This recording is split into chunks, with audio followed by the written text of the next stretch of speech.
Welcome, brave souls, to Fear File Chronicles, your one-way ticket to spine-chilling stories and terrifying tales. Tonight, we'll be diving into the darkest corners of the human mind with the story, The Soldier, penned by the twisted mind of Shadow Swimmer, 77. Together, we'll explore the unexplained and face our deepest fears. But before we begin, if you enjoy trembling in terror, be sure to hit that like button. Share this video with your fellow fear fanatics and subscribe to our channel. Don't forget to click the bell notification so you never miss an eerie episode. Your support truly means the world to us, so feel free to leave a comment below to join the Fear File Chronicles community. Now, without further ado, let's unravel the mysteries of the unknown together as we delve into tonight's fear-inducing story, The Soldier. Dim the lights and prepare yourself for a chilling journey into the Fear File Chronicles.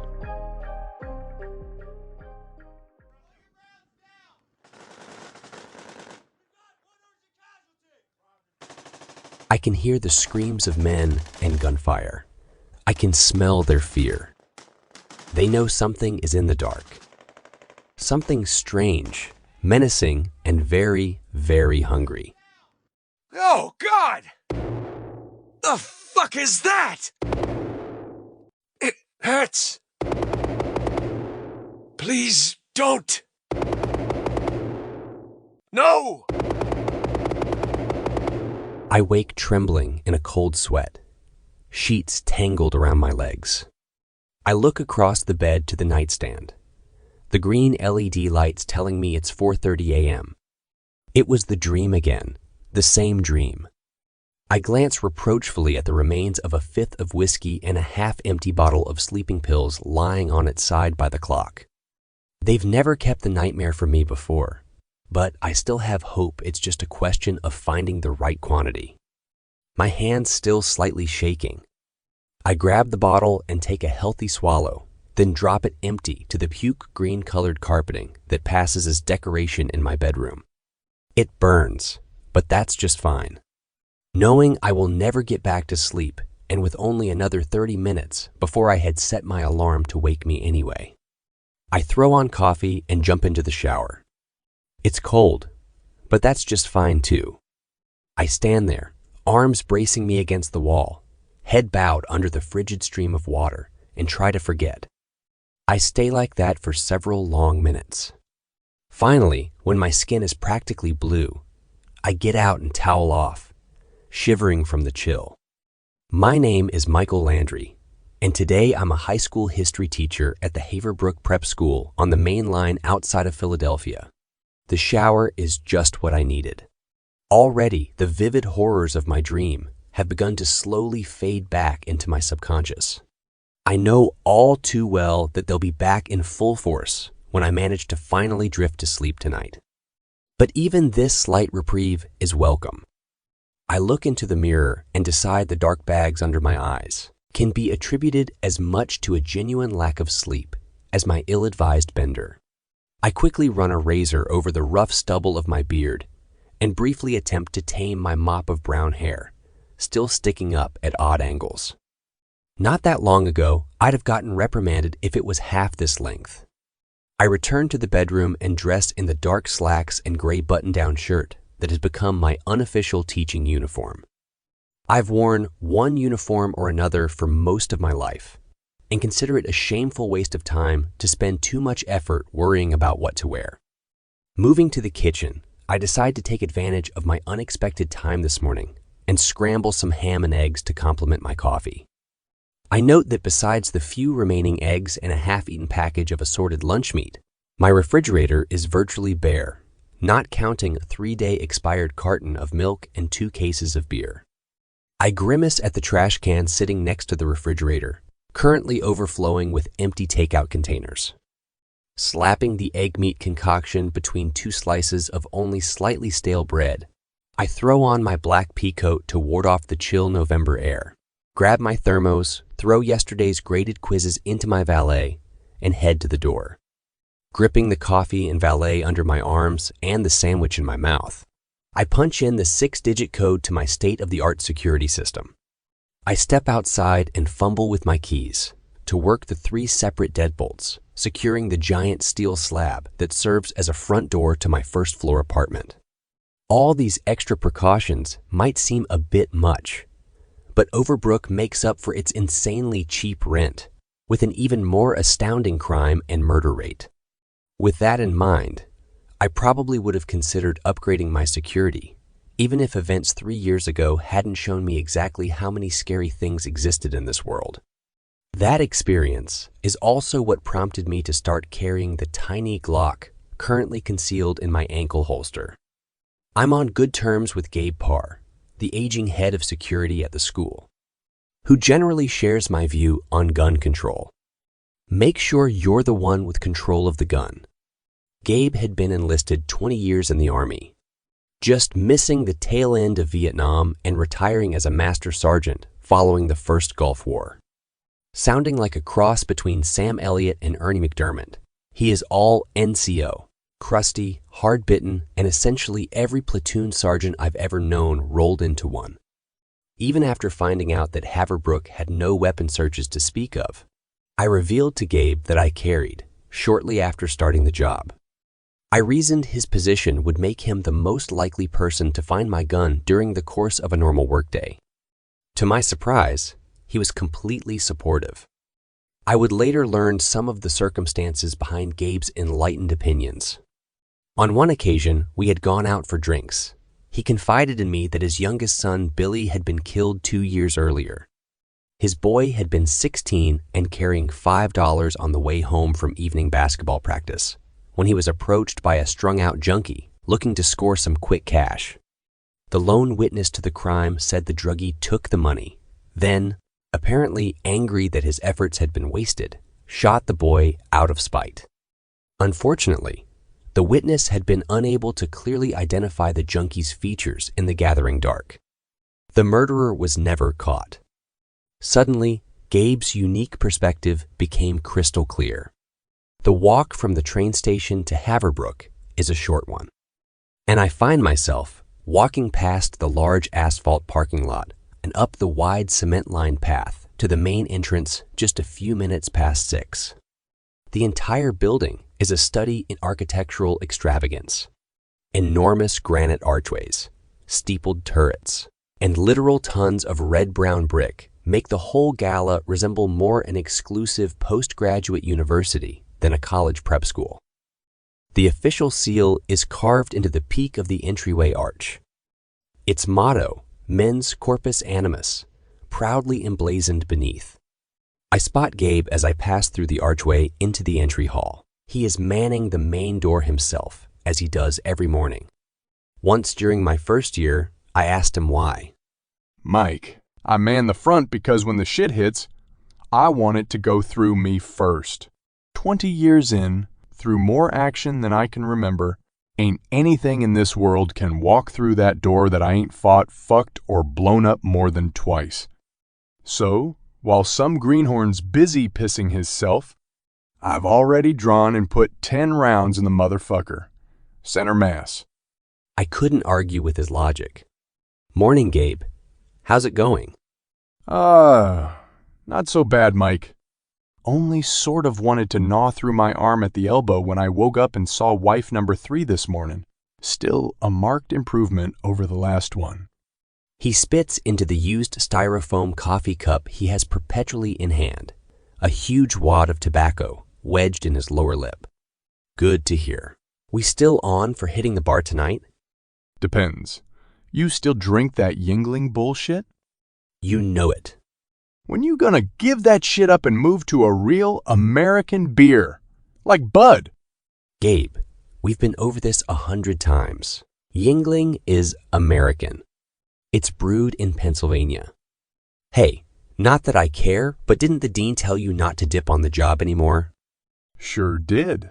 And I don't. Just don't any less neither. Pick you up at 9. After receiving my discharge from the Army, I got in a pretty bad way. Chronic alcohol abuse will do that to you. I applied to Haverbrook in response to a notice that they were looking for a social studies teacher specializing in military history. I figured dropping my name into that particular hat couldn't hurt. Imagine my surprise when the school not only asked me in for an interview a few days later, but ended it by offering me the job. Fortunately, only riding a slight buzz at the time, I had enough control to take it. Apparently, the school board saw West Point graduate and overseas combat experience as enough to move me ahead of the dozen or so certified academics I was in direct competition with. 2 older board members with prior service experience made a case for hiring me to the other 8, stating that no one was better qualified to teach military history than someone who had actually seen combat. They argued competent professional educators would always be available, and, worst case scenario, the board could fire me after a semester and hire one of them. I won't say that the Haverbrook job was exactly what I needed to get my life back on track. It's just a job, albeit one with a good salary and better benefits. It serves 2 purposes: pay the rent and keep me in booze. That's all. I won't say the one simple act of getting a job made me get along with my landlord, my nightmares disappear, or the world a better place for everyone to live in. It didn't. My landlord, Mr. Picomey, is still a prick, which I attribute to gratuitous levels of inbreeding. My dreams only become worse, more horrifying with each retelling. My men are still dead.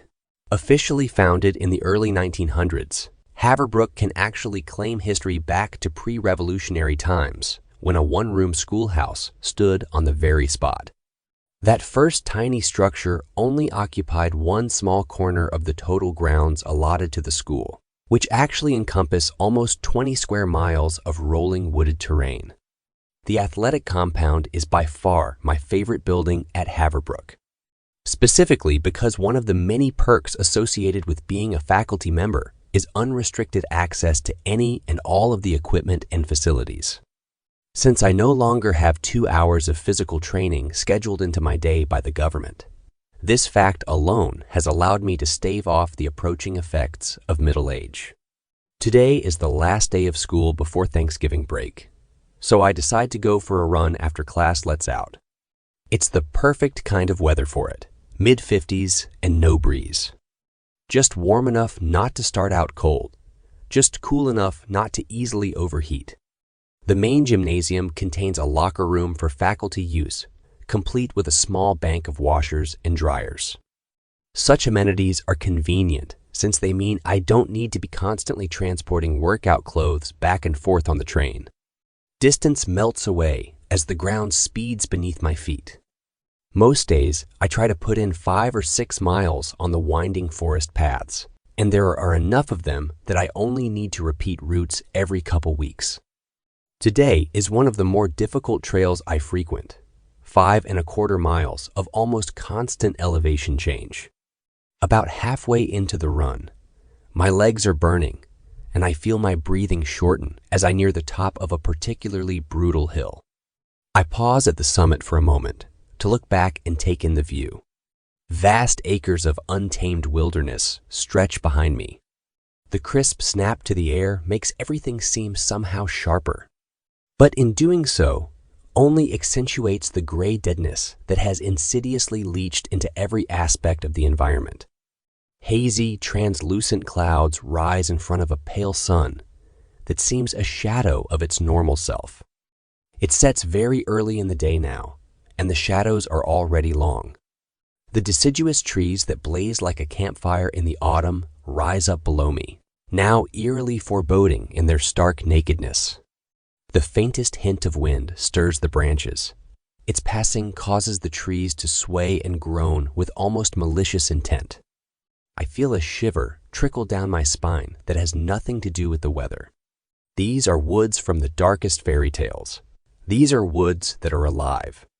Only the distant 3rd floor of the Haverbrook Library, just peeking up over the treetops, serves as proof that I haven't been unwittingly transported through some magical doorway into a land populated by creatures terrible and unknown. Unbidden, my thoughts turn to memories of another time, another darkness, and the things I found there. Disturbed, I start running again, faster than before. the sun slipping closer to the horizon. As I descend from my vantage point back into the trees, the darkness grows rapidly deeper, the shadows thicker. This can't be right. Even in winter, the sun doesn't set this quickly, does it? Appearing out of nowhere, thick black storm clouds have replaced the wispy grayness I observed only moments ago. Deep peals of thunder ride wicked through the seething black seas above. The wind, once only a faint whisper, has become a tormented scream, the death cry of a wild beast. The trees no longer gently sway, but thrash and buck wildly, as if trying to uproot themselves from the very earth that holds them. Massive sheets of icy rain begin to pelt down from the heavens, soaking me through to the bone. Instantaneously, a mild afternoon has been replaced by a savage tempest. I fly down the hill, the storm raging about me. Branches seem to reach out to snatch at my arms. Roots and stones rise up to tangle my feet. Suddenly, an incredible blast of pain ignites my right shoulder, sending stars shooting across my eyes. I cry out, tumbling to the ground. As I roll, a jagged stump appears in my vision, too fast to avoid. Pain. Blackness. I lie there in the middle of the forest, not seeing the dueling lightning flashing high above the trees, not feeling the drenching rain that continues to pour down on my still form. Michael. A voice cuts through my mind. So tired. Just want to lay here. Ignore it. Michael, you must listen. There isn't much time. Go away. Just a voice in my head. Leave me alone. Events are in motion, Michael. The storm is only the beginning. They sent it for you, hoped it would kill you. They know you have a role, but they can't know how important you are, or they wouldn't have stopped there. They? Who? Or should I say, what are you? Quiet. There's no time. We have to... Wait. Oh no. Michael, you need to get up. You need to get up and get the hell out of there. It's coming. My eyes flutter open, disoriented. Can't tell how long I've been out. The storm still thrashes crazily around me. I ease myself into a sitting position and gingerly assess myself for injuries. There's a large lump raised above my left eyebrow, and I can feel a sizable gash running along my scalp, although it doesn't seem too deep. I won't be able to tell if I need stitches until I can get to a mirror. A sharp stab of pain beams directly to my brain as my fingers probe the wound, so I quickly stop. Various cuts and scratches from my fall are spread sporadically over my arms and hands, in addition to a particularly nasty one along my left shin. My shoulder still throbs, not the blinding agony that sent me sprawling earlier, but a dull ache emanating from deep inside the tissue. Was I struck by lightning? Don't remember hearing any thunder, so what the hell? My head snaps up as a deep, inhuman roar rises above the fury of the storm, reverberating over and again through the trees. The ache in my shoulder flares sharply. I suddenly remember the words of the disembodied voice in my head. Still dazed, I uneasily stagger to my feet. Concussion-based hallucination or not, getting the hell out of here seems like an excellent suggestion. I manage to find the path and haltingly begin to make my way back towards the athletic facility. The storm continues unabated. Bathtubs of freezing rain continue to drench my shivering body. Shearing winds carry the chill deep into the marrow of my bones. Lightning flashes periodically, lighting up the pitch-black sky as brightly as midday. Dizzy, my foot hits a rock in the path. The whole world lurches as I barely manage to catch myself. The throbbing wound on my scalp making my head feel like an abused bass drum. I stumble along as fast as I am able, occasionally pausing to glance behind me. If they weren't soaked through, the hairs on the back of my neck would be standing at full attention. Impossible to see or hear anything over the fury of the storm. Some primal sense held over from my caveman ancestors, blares a warning at me that I am not alone out here in the dark. The savage roar I heard shortly after waking doesn't repeat itself. But in truth, I don't know if that disturbs me more or less. If I hear it again, that means whatever made the sound exists and is somewhere in the woods with me, but at least I would have an idea where. As it stands, I can hope the unworldly sound was just another delusion brought on by my head injury, but can't manage to shake the chilling feeling that the beast is simply remaining silent, hunting me. At last, after an eternity of fleeting glances and barely avoided falls, I finally emerge from the woods along the path, the school stadium lying before me.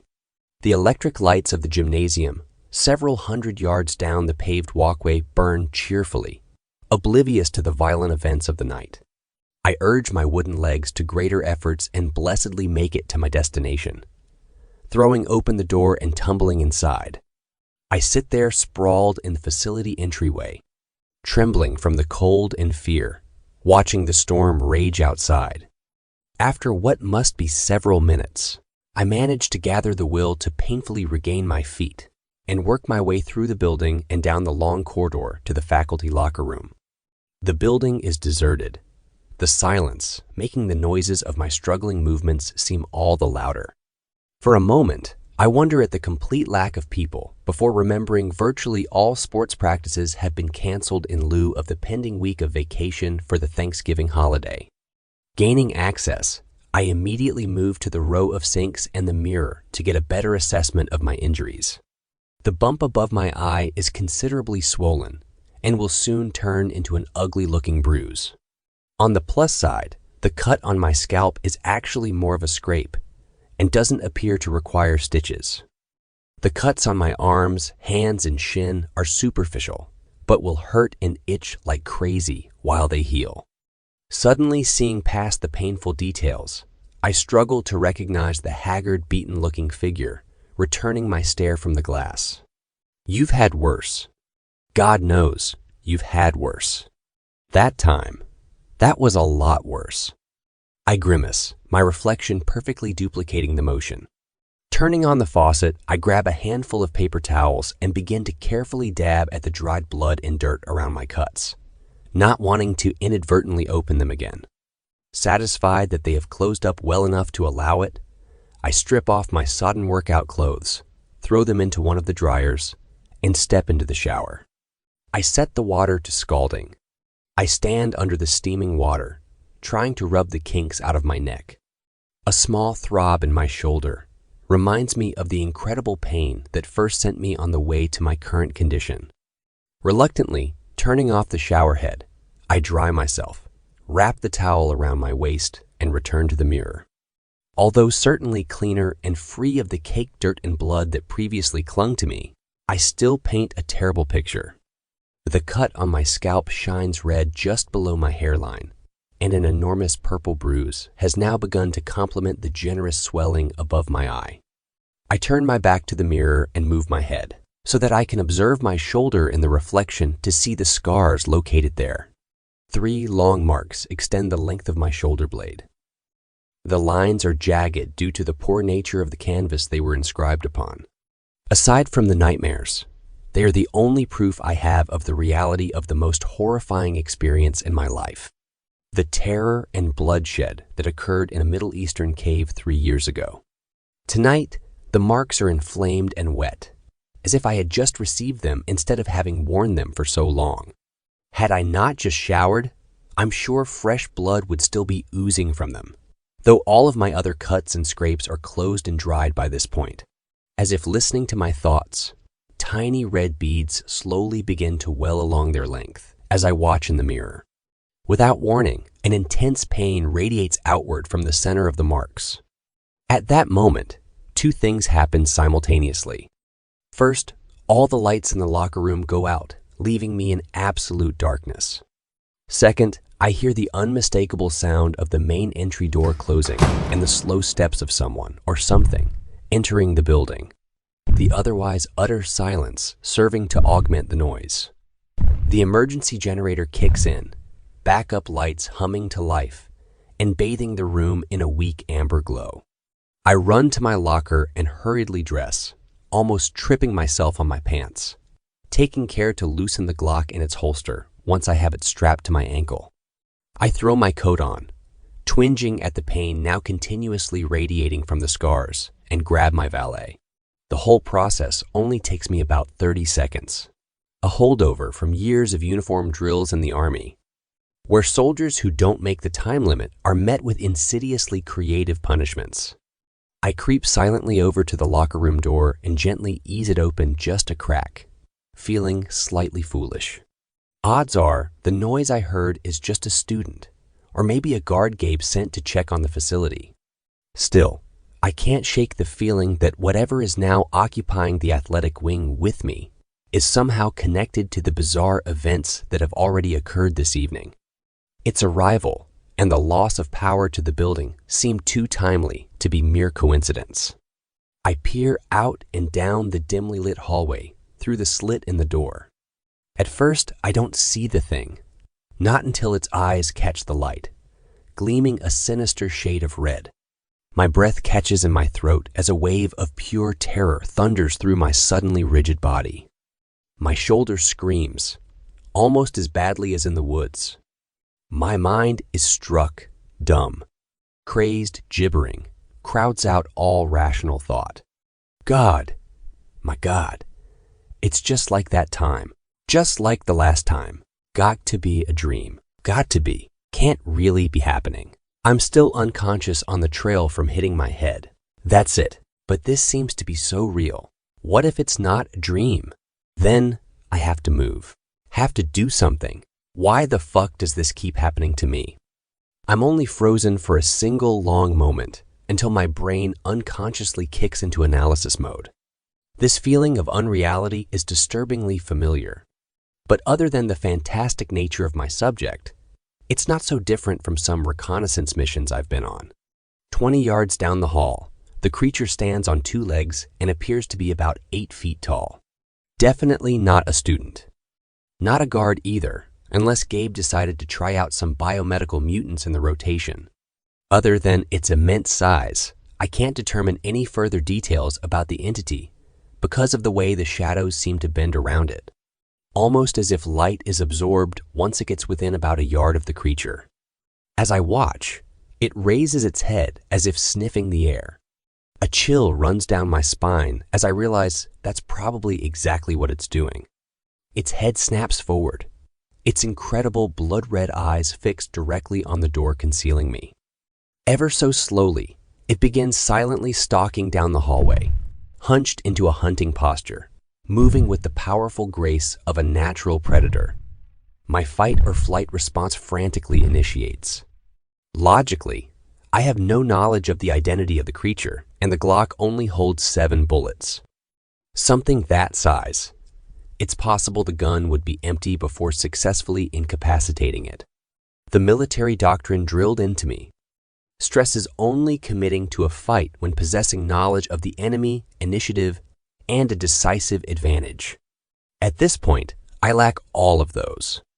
I reach the conclusion to conduct a tactical withdrawal. To say I'm retreating sounds so much more cowardly. Fortunately, Haverbrook has equipped all its locker rooms with multiple exits for use in the case of an emergency, although I hardly think my current situation was considered in their plans. As smoothly and quietly as I'm able, I gently close the door and throw the deadbolt, locking it from the inside. I have little hope that the flimsy metal will impede the monster for more than a couple seconds, but I'll take any opportunity to up my odds for survival. Wounds throbbing uncomfortably, I hobble to the far side of the locker room to the emergency exit as quickly as I can and push through it, emerging into a utility hallway. No alarm sounds. The electricians must have foolishly attached the warning system to the primary power grid, though it's not as if help would be able to reach me in time anyway. I break into a limping run towards the shining red exit sign that seems impossibly far away. Just as I reach it, I hear what can only be the sound of a rudely abused deadbolt shearing in two, and the locker room door being thrown inward off its hinges. I shove the exit door open, finally reaching the outside of the facility. To my relief, the storm has abated, though in its wake an unnaturally thick and viscous fog has crept in, sinuously enveloping the world in an incredibly dense cloud of white and reducing visibility to little better than nothing. I consider my options. I could try to hide somewhere nearby, but it seems the creature is tracking me by smell or some other method and would likely find me fairly quickly. That means my best bet is to try and put as much distance between me and it as fast as possible. I glance at my watch and see that it is just now 6:15. If I push myself, I may be able to make the 6:20 back towards Overbrook. I make my decision. Pain and exhaustion slowly overcoming my rush of adrenaline, I stagger forward towards the station. I really hope the bloody train is on time. For once, the train is on time, rolling in just as I reach the station, furtively throwing futile glances back into the impenetrable whiteness for any sign of pursuit. I wait off to the side of the double doors for the train to discharge its few passengers. Standing up is an effort. A professionally dressed, moderately pretty woman looks up in passing and gives me a startled glance as she readjusts the bag on her shoulder. I must look a wreck.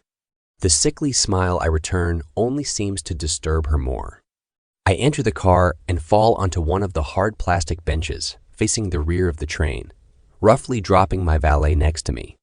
As the train pulls out of the station, I heave a sigh of relief. Whatever that thing was, I seem to have managed to outrun it so far. If my luck holds, I'll be able to get home to my apartment and retrieve some firepower more substantial than the Glock. The heavy weight of my giant .50 caliber pistol would feel remarkably comfortable right now, as would my semi-automatic shotgun loaded with 12-gauge double-aught. The real question on my mind is what the hell that thing was. Granted, it isn't the first otherworldly entity that I've seen in my life, but a large part of me still wants to put that last time down to trauma-based hallucination. Besides, this one was physically different, though the strange feeling of unreality is absolutely the same. I've never heard of anything like this creature outside of comic books and fairy tales. The odds that one man would randomly encounter more than one of these things in a single lifetime have to be astronomical. Therefore, logic suggests there must be some connection between the two meetings. But what? The lights flicker. I look around the compartment and notice I have it almost all to myself. In fact, the only company I have is a homeless man I somehow didn't see when I first got on, sprawled unconscious across a bench towards the rear. I can't blame him for wanting to get out of the storm, but briefly wonder how he has managed to avoid the conductor, since he doesn't look like he would be able to afford a ticket, or even half a ticket. I pull my monthly ride pass from my inner coat pocket and place it into the plastic slot on the back of the seat in front of me. My shoulder sharply throbs, causing me to look up. The first thing I notice is that my formerly sleeping homeless companion is wide awake and sitting at rigid attention. The next is that his eyes are fixed in an unblinking stare, directly at me. They are remarkably bloodshot, so red that they bear a disconcertingly close resemblance to the eyes of the creature that was pursuing me earlier. The man slowly stands, his unwavering gaze attempting to bore straight through me. I return his stare, matching its steadiness, if not the intensity given by the preternatural color of his eyes. I can feel the tiny hairs on the back of my neck stand erect and a rash of goosebumps flush down my arms. I find myself mentally reviewing years of close combat training as my hand, almost of its own accord, slowly edges down towards my right ankle and the tiny Glock concealed there. I take stock of the man, 25 feet down the car from me. On the surface, other than his startling eyes, there is nothing that would make him stand out in a room full of derelicts. He stands about 5'7" with an average build and looks to be in his mid to late 60s. His gray hair is as long and matted as the snarling beard that practically explodes out of his lower face. He is wearing gray sweatpants and trashed sneakers, his toes showing through a sizable hole in one of them. A dark ratty fleece hat on his head, He is bundled in an old Vietnam-era Army-issue jacket, and I briefly pause in my assessment to wonder if he is a veteran. He is carrying no obvious weapons I can see, but I know many ways for an average person to conceal any number of blades, pistols, and other violence-inducing implements. Many more if that person is clever. Still, with those eyes, that would be a hell of a coincidence if the two weren't somehow related. I grab my shoulder, grimacing as white-hot pain lances through it and brings stars to my eyes. Regaining my awareness, I realize the man has moved the complete length of the train car impossibly fast and now looms directly over me. Before I can think, much less begin to clear my gun from its holster, his hand flashes down and traps my wrist in an iron grip. A crazed, sneering grin on his face. The man's other hand seizes my left shoulder and pins me to the back of my seat, the whole movement taking no more than a fraction of a second. With his face mere inches from my own, it's nauseatingly obvious he hasn't bathed in some time. Dirt and other substances whose identity I fear to guess are smeared indiscriminately over skin and clothing alike. Several gigantic flies flit about, buzzing continuously and occasionally pausing to alight on his face, hands, and elsewhere. A sickening cocktail odor of sweat, ammonia, and something sulfurous permeates the air around him as his breath wheezes in and out of his mouth through excessively crooked teeth, the color of jaundice. I notice several are missing. I also note those remaining have been filed into wicked points that look sharp enough to shred skin and tissue like so much wet toilet paper. This close to them, his eyes aren't merely bloodshot, but glowing. Their unfaltering scrutiny becomes an indefensible onslaught. I feel as if my consciousness is being forcibly drawn into some blasphemous other world through a blood-red portal. For a second, I see myself struggling, drowning in molten fire that snaps and swirls where his irises should be, growing to the point not the smallest speck of white is visible in his eyes. Realization hits me like a thunderbolt. God, he and that monster aren't connected. They're the same fucking thing. In the back of my mind, a deeply buried primal instinct tells me that at this moment, something is profoundly wrong with the world. The presence of this unknown entity, whose very being mocks the laws of reason, a living nightmare that has escaped its realm of sleep. The most unnerving part is that I have felt this way countless times before. Once, 3 years ago, in a dank underground cavern in the middle of a war zone, and every night since. While suffering those horrifyingly real dreams of the impossible things my eyes tell me they saw there. A long black tongue, feeling like rough leather, licks the dried blood from my scalp. I sit completely still, shocked beyond movement, mouth slightly ajar. Yum. Yes, this the one. The one, yes, this him. The man thing mumbles. I gape up at him. Still, not right. No, not right. Supposed to being has it. Doesn't being has it. No, doesn't being has it. But supposed to being. Where's it being, little soldier boy? Huh? Where's it being hiding it at? Hiding? I somehow find my voice. I think you must have the wrong man. Sir, I'm not hiding anything. I'm just a school teacher. I teach history in Haverbrook. Some incredibly small part of my brain mentally chastises the rest of my consciousness, which is currently in the process of wetting itself to stop being such a silly, helpless little bitch. And to think I used to call myself a soldier. No wonder I didn't make it all the way through to retirement. Calling BLs, sir. Little soldier boy thinking he being teacher of little children's, teaching histories he thinking. The man thing giggles. BLs is knowing saying that those who can do and those who can't teach. But you can do, little soldier boy.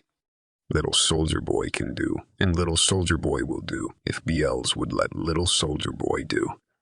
Teaching of histories you thinks you teaching, histories of men, but not histories.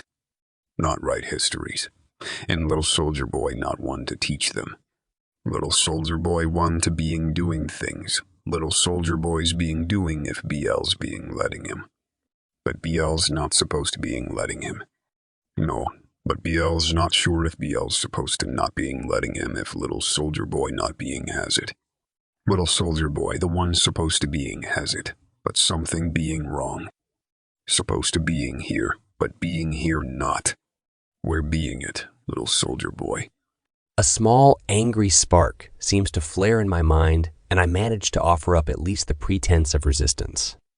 I've always hated it when people get in my face. Probably why I had such a tough time at basic training. The non-pants wetting part of my brain gives a tiny cheer. Frankly, BLs, or whatever the fuck your name is. I glare at him with what I hope is significantly more confidence than I actually feel. I don't know what the hell you're talking about. Now get your damn hands off me. My anger only seems to amuse him. Damned hands. Yes, damned hands. Damned arms. Damned BLs. The dirt-smeared, leathery skin of his face crinkles around the flaming pools, glowing in place of eyes as he laughs. Little soldier boy does knows more than he thinks he knows he does. But no, little soldier boy not knows what little soldier boy's supposed to knows he does not. What BL's to do? BL's supposed to being finding little soldier boy. Finding little soldier boy BL's has. But little soldier boy supposed to being has it. Huh. The man-thing's mouth closes in a hard line as he contemplates this dilemma. I will admit his issue has me completely confounded as well, but for entirely different reasons. Suddenly, his face lights, red eyes shining even brighter, like two miniature stars that found themselves trapped within a prison of flesh and bone. The same wicked smile again stretches across his mottled lips, razor-like teeth, seeming to glint in the harsh electric light of the train car. Oh, but little soldier boy already marked by Dark One. Yes, marked, and so BLs can find again. Find again, BLs can little soldier boy's mark from Dark One, and then BLs can make sure little soldier boy not to doing little soldier boy things. Gripping my arm and shoulder, the man-thing pulls me even closer and hisses in my ear. You belonging to Dark Ones now, little soldier boy. Once you being has what you supposed to being has, Dark Ones being taking that what belonging to them. He abruptly releases my arms, shoving me back painfully hard against the unforgiving seat. The instant I'm free to move, I snatch the Glock from my ankle, jump to my feet, and snap into a two-handed shooter stance. Slightly dazed, I find myself alone in the train car. The creature pretending to be an old man is gone. I sit sprawled in the overstuffed easy chair that comprises roughly half the furniture in the small area designated as a living room in my apartment. Aside from a threadbare second-hand patchwork rug covering most of the floor, the only other piece is a squat table supporting my television, which currently stares hollowly back at me through its black, empty screen. I've been home 2 hours. I am unbelievably drunk. I drop the empty bottle from my hand to join its relatives on the floor. From the look of things, it's a family reunion. Attendance is high. People get drunk for lots of different reasons. Some people think they become the life of the party when they're wasted. Others want to fit in to a particular crowd. Some, like me, drink because the muddling effect of the alcohol occasionally dulls the pain of particularly traumatic events or memories. The really lucky ones are actually able to use it to forget. I've never had that option. God, I wish I could forget. I want to forget.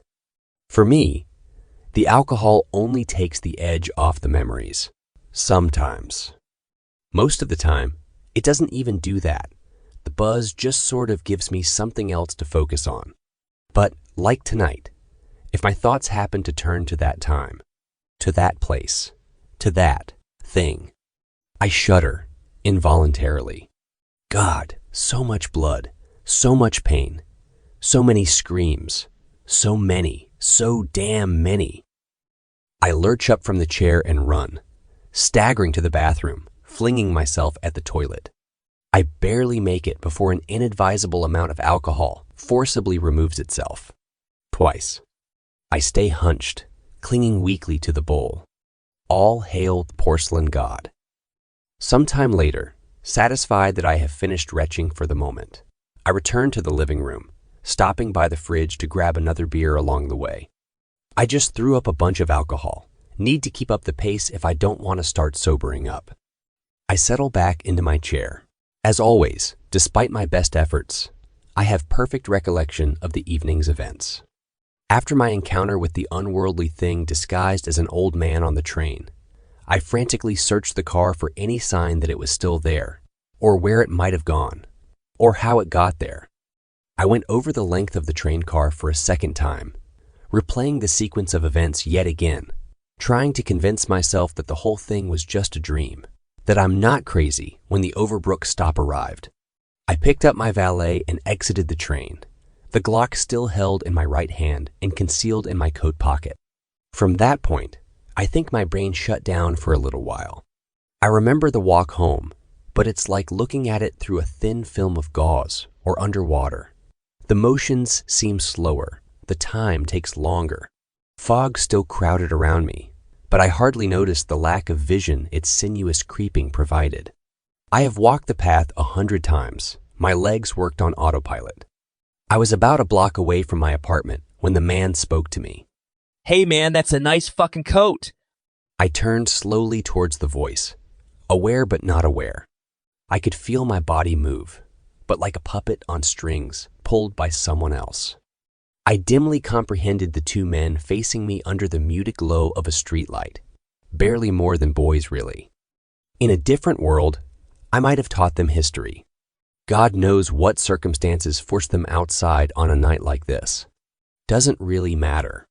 One stood around 6'2", the other a bit shorter, each dressed in the current urban fashion, their clothes loose and baggy. Both had bloodshot, sick-looking eyes and built entirely too skinny, emaciated. The small part of my mind that still acknowledged my surroundings registered that these two were extremely dangerous. Are you fucking stupid or something, man? What's that fucking look you giving me, man? Yo, Tio, I think our boy here be tripping or something. I think you might be right, Dre. Look like somebody beat the shit out this fool already. You trippin' bitch. Pretty nice fucking coat to be trippin'. It'll be best for you to hand that over here.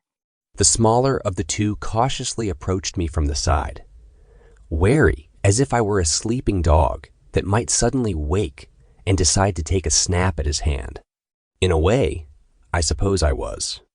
I stood still, dully looking ahead. I felt a slight pinch from the marks on my shoulder. Hey, Tio, what's he got in the bag, man? Think he's got some bills in there? Let's see what you got in this bag, my man. You got some money on you? Tio started to remove the valet strap from my shoulder. A moment later, he was sitting down on the ground, hand clamped to his mouth, blood seeping through his fingers. One of his teeth lay next to him on the wet pavement. I stared at him in surprise. Looking down at my hand, knuckles bleeding, I realized I'd hit him. The fuck, man? What the fuck? Yo, Tio, man, that bitch popped you good. Right in your fucking hole. Ha ha ha ha. Tio wiped his lips with the back of his hand and spat, another tooth flying from his mouth. His face was set in a hard expression. And it's gonna be the last fucking thing he ever does. Tio's speech sounded off as he tried to talk around two missing teeth. He pulled a knife from his pocket and flicked it open, the streetlight catching the small, hard blade. Think you funny, motherfucker? Think you just gonna hit me and nothing gonna happen? You're fucking wrong, man. You are dead fucking wrong. His lunge was wild, sloppy, but would still do serious damage if it connected. Seeing it through the slow-motion fog that my mind was currently operating in, I had all the time in the world to sidestep. Catching the arm holding the knife and tightly gripping his wrist with my right hand, I drew my left back and drove my palm against his elbow, hard, simultaneously jerking his wrist towards me. With a sickening snap, Tio's arm bent the wrong way against the joint. the knife clattering to the ground. Oh my God, motherfucker broke my goddamn arm. I let him go and he crumpled to the ground, curling into the fetal position. He cried, cradling his broken arm. Tio, Dre's expression was one of open shock. Apparently, this was the first time any of their victims had ever resisted. you crazy son of a bitch. You're fucking dead, bitch. I bent and picked up the knife, folded it into my coat and stood straight, hands in my pockets, my face placidly unaware of the whimpering heap at my feet. Dre lifted his sweatshirt and I saw a large .45 caliber handgun stuffed into his pant line. I'm going to make you scream, bitch. I'm going to make you fucking bleed. He reached for the gun. Emotionless, I pulled my Glock from my pocket and shot him. It's always surprising to me how loud gunshots really are. In shootouts on television, the characters have lengthy conversations punctuated by witty quips while firing gigantic machine guns, explosions going off all around them. In real life, a gunshot is an incredibly loud, harsh thing. When bullets are flying, the last thing anyone thinks of is banter. In this case, it took a second for me to regain my hearing enough to recognize Dre's inarticulate cries over the ringing in my ears. His pistol lay next to him on the ground, where he feebly thrashed, shocked at the gaping hole that had, as if by magic, suddenly appeared in his shoulder.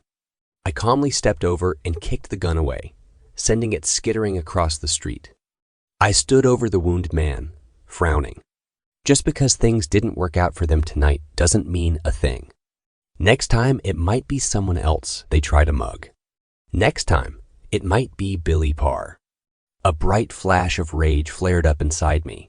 It must have shone in my eyes. Dre's cries quieted to soft, helpless whimpers.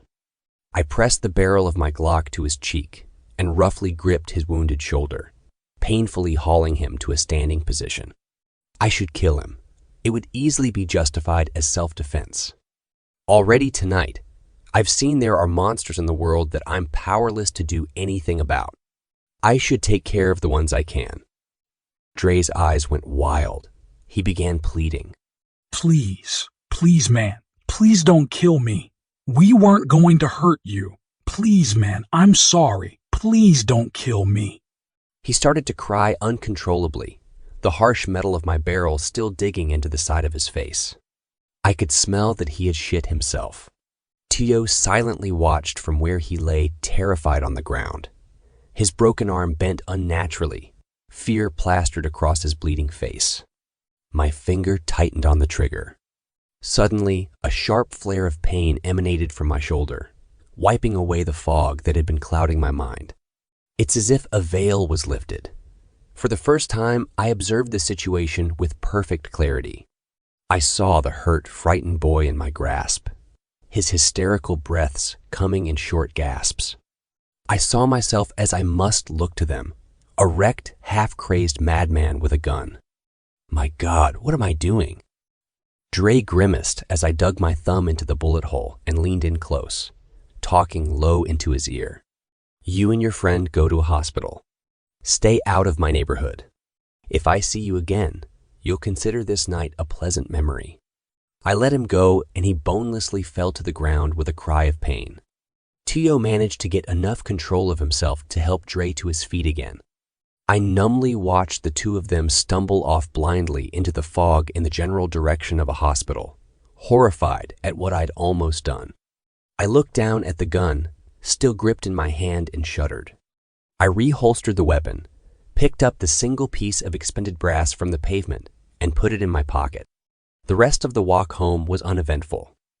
I took my time, knowing that the frequency of gunshots and gang violence in this neighborhood would not hurry a police presence. I couldn't stop shaking. I finally reached my building, opened the front door with my tenant key, and walked down the hall to my door. Moving like an automaton, I unlocked the 3 deadbolts in succession, heaved open my slab of a door, stepped inside, and disarmed the security system. I dropped my valet by the door and painfully shrugged out of the peacoat that had attracted so much unwanted attention on my walk home. hanging it on the hook by the door. I moved through my small living room towards the bathroom attached to my bedroom, briefly making a side trip to grab the first of what would ultimately be many beers from the kitchen. I finally heard approaching police sirens in the distance. Not that I had anything to worry about. The fog was thick enough that all of our features were sufficiently protected from any potential witnesses. I stripped, tossing the gun in its holster onto the nightstand next to the bed. I examined my shirt. A dark smear of blood from the oozing mark had soaked through the shoulder.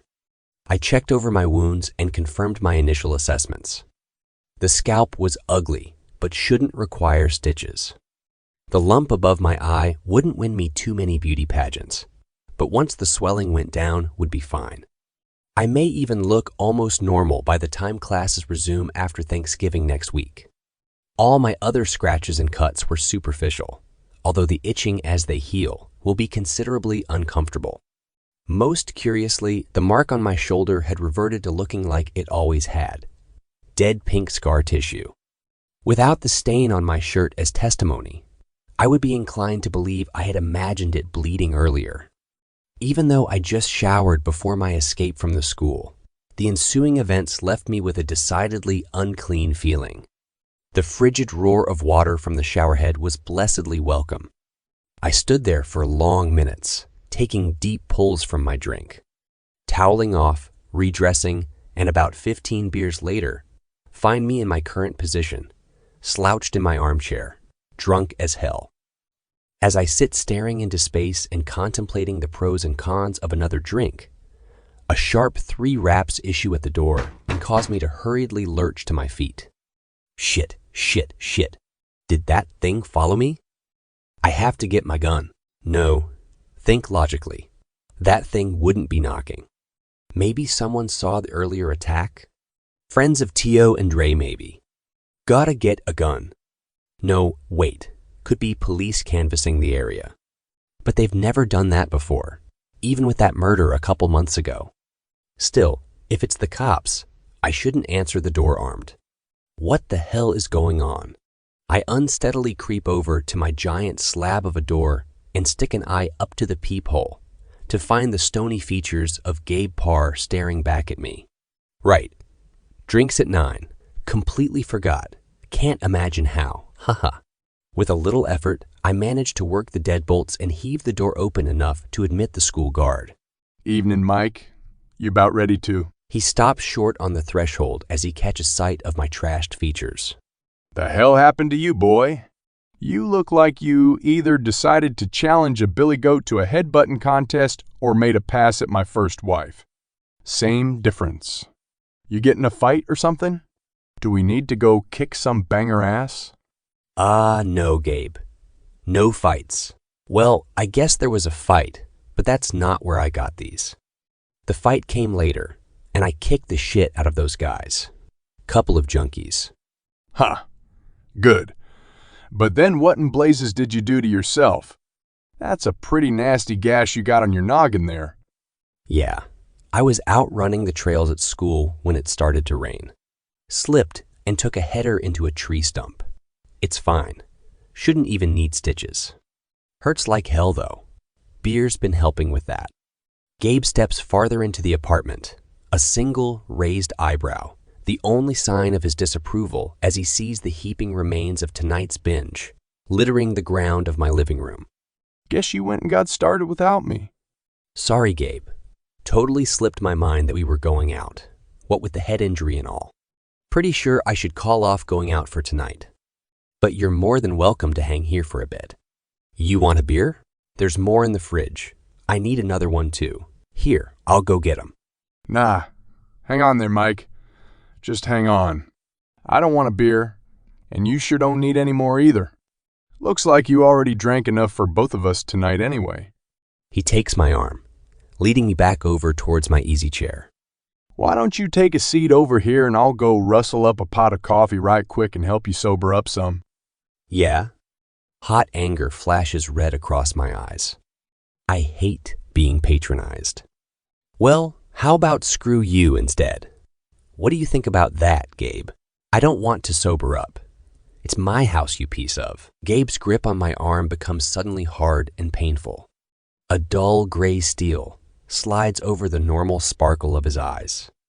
Mike, I'm going to stop you right there.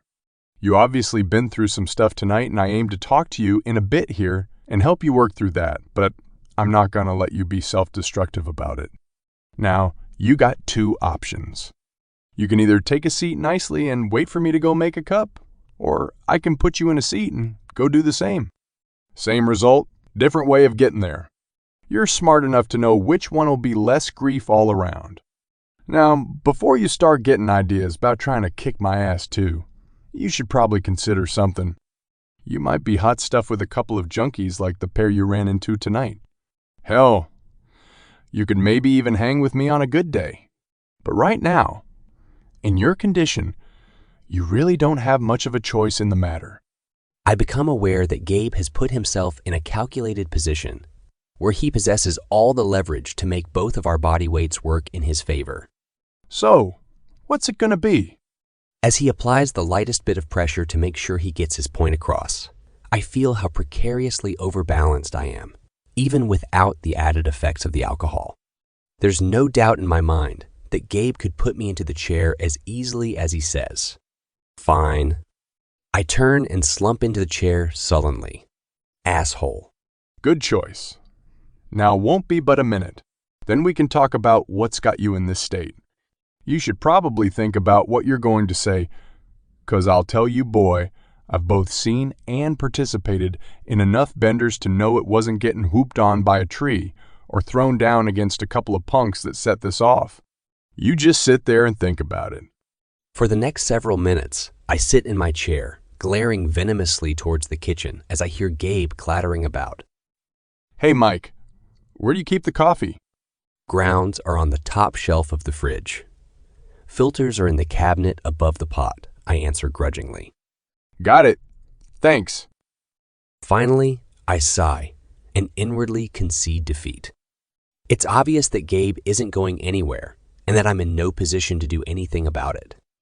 I settle back more comfortably into the chair and close my eyes, mentally trying to halt the room's slow spin. Think about what I'm going to say. The man makes a good point. I need to figure out how I can successfully appease Gabe's annoyingly friendly concern without coming off sounding like a drug addict or a mental patient.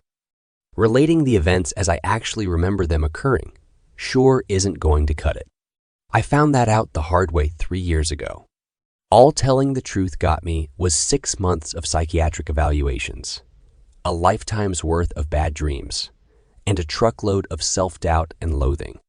Trying to tell Gabe that I had disembodied voices in my head, giving me instructions, and was subsequently attacked by a giant nightmare creature, a disturbingly creepy old man, and a couple of druggies would go over about as well as trying to throw him out, if less physically painful.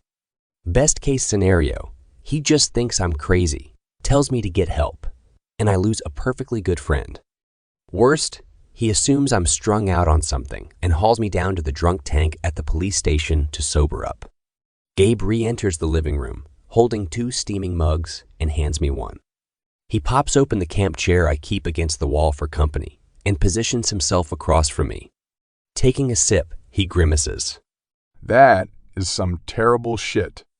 Now, Mike, I believe you were going to regale me with the facts concerning your current disposition. I look at the man facing me, and an overwhelming feeling of helplessness wells up from deep inside my chest. There was a time I would have told Gabe everything, but I've been down that road before. Sharing my truth would only cause more pain, and I can't lose one of the only friends I still have. At the same time, although Gabe may talk like a hayseed country boy, he's savvy enough to spot it if I try to outright lie. But maybe a part of the truth will be enough. I stare into the mug cradled in my hands.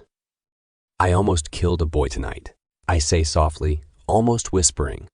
The punks who jumped me, they were 16 if they were a day, and I almost killed one of them. Hell, I wanted to kill him, or at least a part of me did. I stopped them easily enough, had them beaten, but then my gun was to his head, and I thought just for a second how easy it would be. that I could get away with it, that it was maybe even the right thing to do. I look up, tears in my eyes. What I'm telling him may not be the whole truth, but the emotions are real just the same. There's a darkness in me, Gabe. A darkness I brought back with me from that shithole in Iraq. At some point, it's going to get out, and it scares the shit out of me what might happen when it does. Gabe keeps his gaze fixed on me, a thoughtful look upon his face. Well, you do know what your problem is, right? He looks at me expectantly. You have PTSD, dumbass. Gabe takes another sip of the horrible coffee and continues. Shit, Mike. That ain't nothing to be ashamed of. Hell, half of us grunts that come back in one piece on the surface got some kind of shit rattling loose up there. And who wouldn't? Not many folks have seen what we've seen, or felt what we've felt. That gets my attention. Could Gabe possibly have experienced the same horrors as me? And what's that? I ask. He smiles. Combat, of course. The very real notion that another human being is doing their damnedest to make sure you don't come out alive. And on the flip side, that you've snuffed out the potential of another person. Everything they could have ever been, gone in an instant by your hand. Mike, you remember how I told you about Billy dying? Well, there's a part of that story I maybe sort of held back a little. Now don't be getting all bent out of shape. I didn't know you as well back then, but I do now. He shifts in the camp chair, pausing as if to collect his thoughts, before continuing. I found him, Mike. I found the son of a bitch that killed my boy. Wasn't hard. Went to a few places cops are reluctant to go. Spread a little cash, a few ass kickings. Those fucking animals will sell out their own for almost nothing. Eventually, I talked to the right guy who graciously led me to the flop house my boy's killer was holed up in. When I found him, the little bitch was high on something. Laying there, he was in no position to do anything to stop what I was about to do to him. Hell, he was so far gone, he maybe didn't even know I was there. Had my pistol to his head, probably pretty similar to how you did tonight. And you know what I did? I shook my head. Not a goddamn thing. The bastard that killed my boy in my hands, and I couldn't do it. I just couldn't, Mike. There are tears welling in the old NCO's eyes, a slight tremor in his voice. Now I'm going to tell you something, and you listen to me good. Wanting to kill someone, especially some evil motherfucker that'd probably do the same and worse to you if given half a chance. That doesn't make you evil. Hell, Mike, that makes you human. He wipes the back of his hand across his eyes. Billy dying had me torn up for a good long time. I thought maybe his killer getting the same might be what it took to bring me back around. But in the end, it wasn't. It was facing the anger, Mike. Facing the rage and the fear. Letting it get bottled up inside only served to feed it. Gabe gets to his feet. Now, I don't know specifically what you done or seen over there. Don't much really care either. Only thing I know is you got to face it. Admit what happened to yourself or it'll destroy you. He moves to the door and opens it, stopping halfway through. I'm going to go home, Mike, and I'm going to leave you here. You're a grown-ass man and more than capable of deciding whether you want to keep going down this path. He indicates the pile of bottles. Or actually try to get better. You're a good man, Mike, and I hate to see anything get in the way of that. My friend leaves. I sit there, staring into the space of my almost empty apartment for what seems like a long time. Finally, I make a decision. I get up and throw the bolts on the security door and set the alarm. I go to the kitchen, find a trash bag from under the sink, and clean up the remains of my evening. I throw out the sludge in the pot. Gabe is a man of many talents, but brewing coffee is definitely not one of them. I undress, get into bed, and lay there for a few long moments, staring at the ceiling. If only Gabe. If only it was another human being trying to kill me that I was worried about. 3 years ago. Hey, Lieutenant. Tahir's at the gate to see you. Says it's important. I look up from my desk to my platoon sergeant. That's what he said last time, when he wanted fuel for his truck. And before that, when he wanted plywood for his checkpoints that he ended up selling for a profit. It's always important with that asshole. Take Lucas down there and get the details. Nah, I don't need the terp. Get this. Tahir's speaking English, but he says he'll only talk to you. This was a new development. My platoon and I had been in Iraq for just over 6 months, manning a tiny outpost on our own. The slice of hell we were responsible for was a small shitheel of a town called Al Sinaya, up Route Tampa, north of Tikrit. Officially, Tahir al-Qasim was the leader of that town's Sawat, basically a neighborhood watch with guns. Unofficially, he ran the place. Before the war, he worked as an intelligence officer in Saddam's army. He was smart, cunning, and extremely dangerous. He was also a necessary evil, keeping order in his kingdom through guile when possible and force when required. I'd suspected for months that he understood English better than he would admit, but this was the first outward proof of it. For him to wantonly play a card that big, maybe this time what he needed actually was important. Well, Sergeant Troy, I guess you'd better bring him in then. I hardly recognized the man escorted into my office. The brash, confident thug I'd grown used to dealing with is gone, and in his place is a furtive wreck. Tahir takes a seat across from me and accepts the soda Troy offers him. I notice there are deep circles under his eyes, like he hasn't slept in days. His hands are shaking visibly, and he has trouble working the tab on the can. Tahir is terrified. I can't begin to say how much that scares me. Thank you for agreeing to see me, Mulazim Michael. You will, of course, be realizing that I only come to you this way out of grave necessity. His accent is barely noticeable and doesn't impede his speech in the least. The man is fluent. Well, past experiences aside, it does strike me as pretty odd that you'd suddenly reveal you spoke English, Tahir. Especially after all those awkward conversations we had through Lucas about how you didn't speak English. So I figured there was at least a chance it might be worth my interest. Let me guess, your boys need more plywood at their checkpoints. I wish that were all. I suppose I deserve that. I admit I have taken advantage of certain situational realities in the past. His eyes grow hard. But I would ask that you not make jokes at the expense of the dead. I sit up straighter. Are you telling me? All of them, save myself and 3 others, 2 nights ago. To hear you had more than 50 men. What the hell happened? The broken man continues to face me, but his gaze is far away. Just that, Mulazim Michael. Hell happened. It's 4 hours after my conversation with Tahir, and I'm riding shotgun in my mine-resistant vehicle. There are 3 more of my trucks in the convoy following the Sawat leader in his beaten-up pickup. All told, I only have 20 of my men, with the other 10 needed back on guard at the outpost. I didn't want to lie to my commander, but I didn't want to get committed either. Telling him I needed reinforcements to go monster hunting just wasn't going to fly. I can only hope this will be enough. Some of the townspeople had come to Tahir earlier in the week. Kids had started going missing. The only signs were strange marks leading off into the desert, like something huge and heavy was dragging itself among the dunes. They pleaded with him to send his men after the kids, and he complied.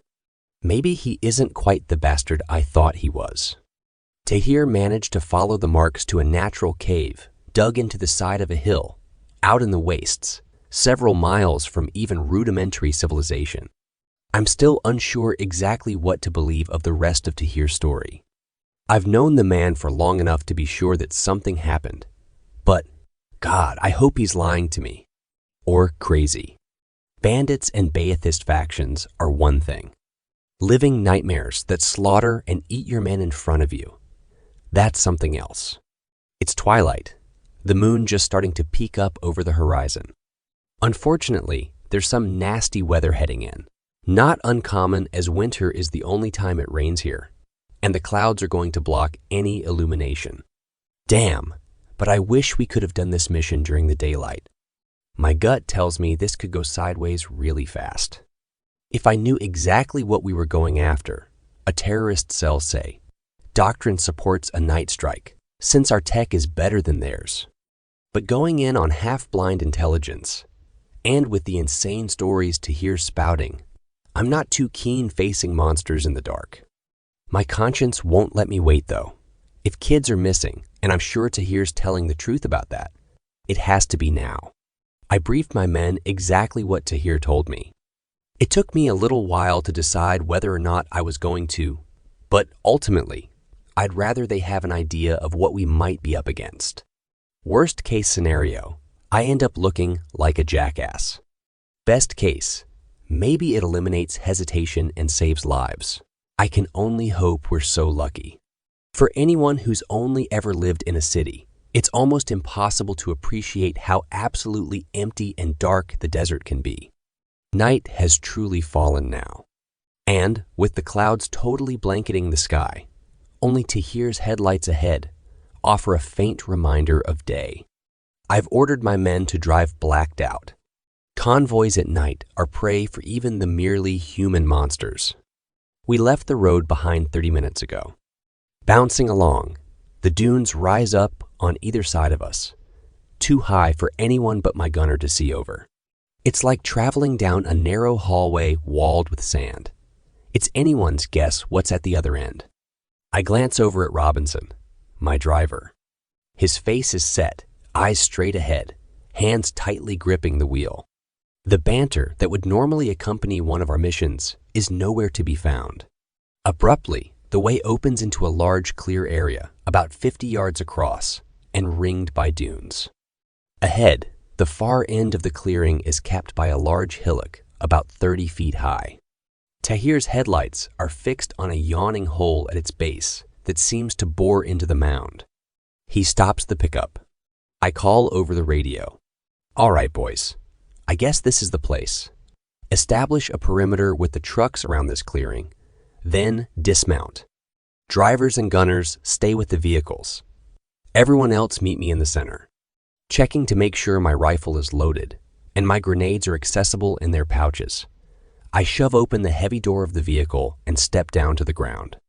Since we were driving without lights, I'm already wearing my night vision goggles and the entire world shows up in my monocular sight as alternating shades of black and green. I move to the middle of the perimeter and wait for my men to join me. Sergeant Troy is the first one there. Sir, I am again going to reiterate that you should not be going in on this mission. We don't know what's down there, and you're too important to risk. I appreciate the concern, Sergeant, but you know my philosophy is lead from the front. I can't very well ask you to go down the scary dark monster hole if I'm not willing to. And besides, I grimace. Leaving 2 men per truck out here means we only have 12 trigger pullers, including me. Whatever is down there killed almost 50 of Tahir's guys. You're going to need all the help you can get. He grabs my vest and pulls me in closer. Damn it, sir. Then swap out with one of the drivers. No, Troy. I'm going, and that's it. Now let go and shut up before the rest of the men get here. Fine. But I've got 2 conditions, sir. Number 1, lead from the front. Or not, you let 2nd squad go first. Fair enough.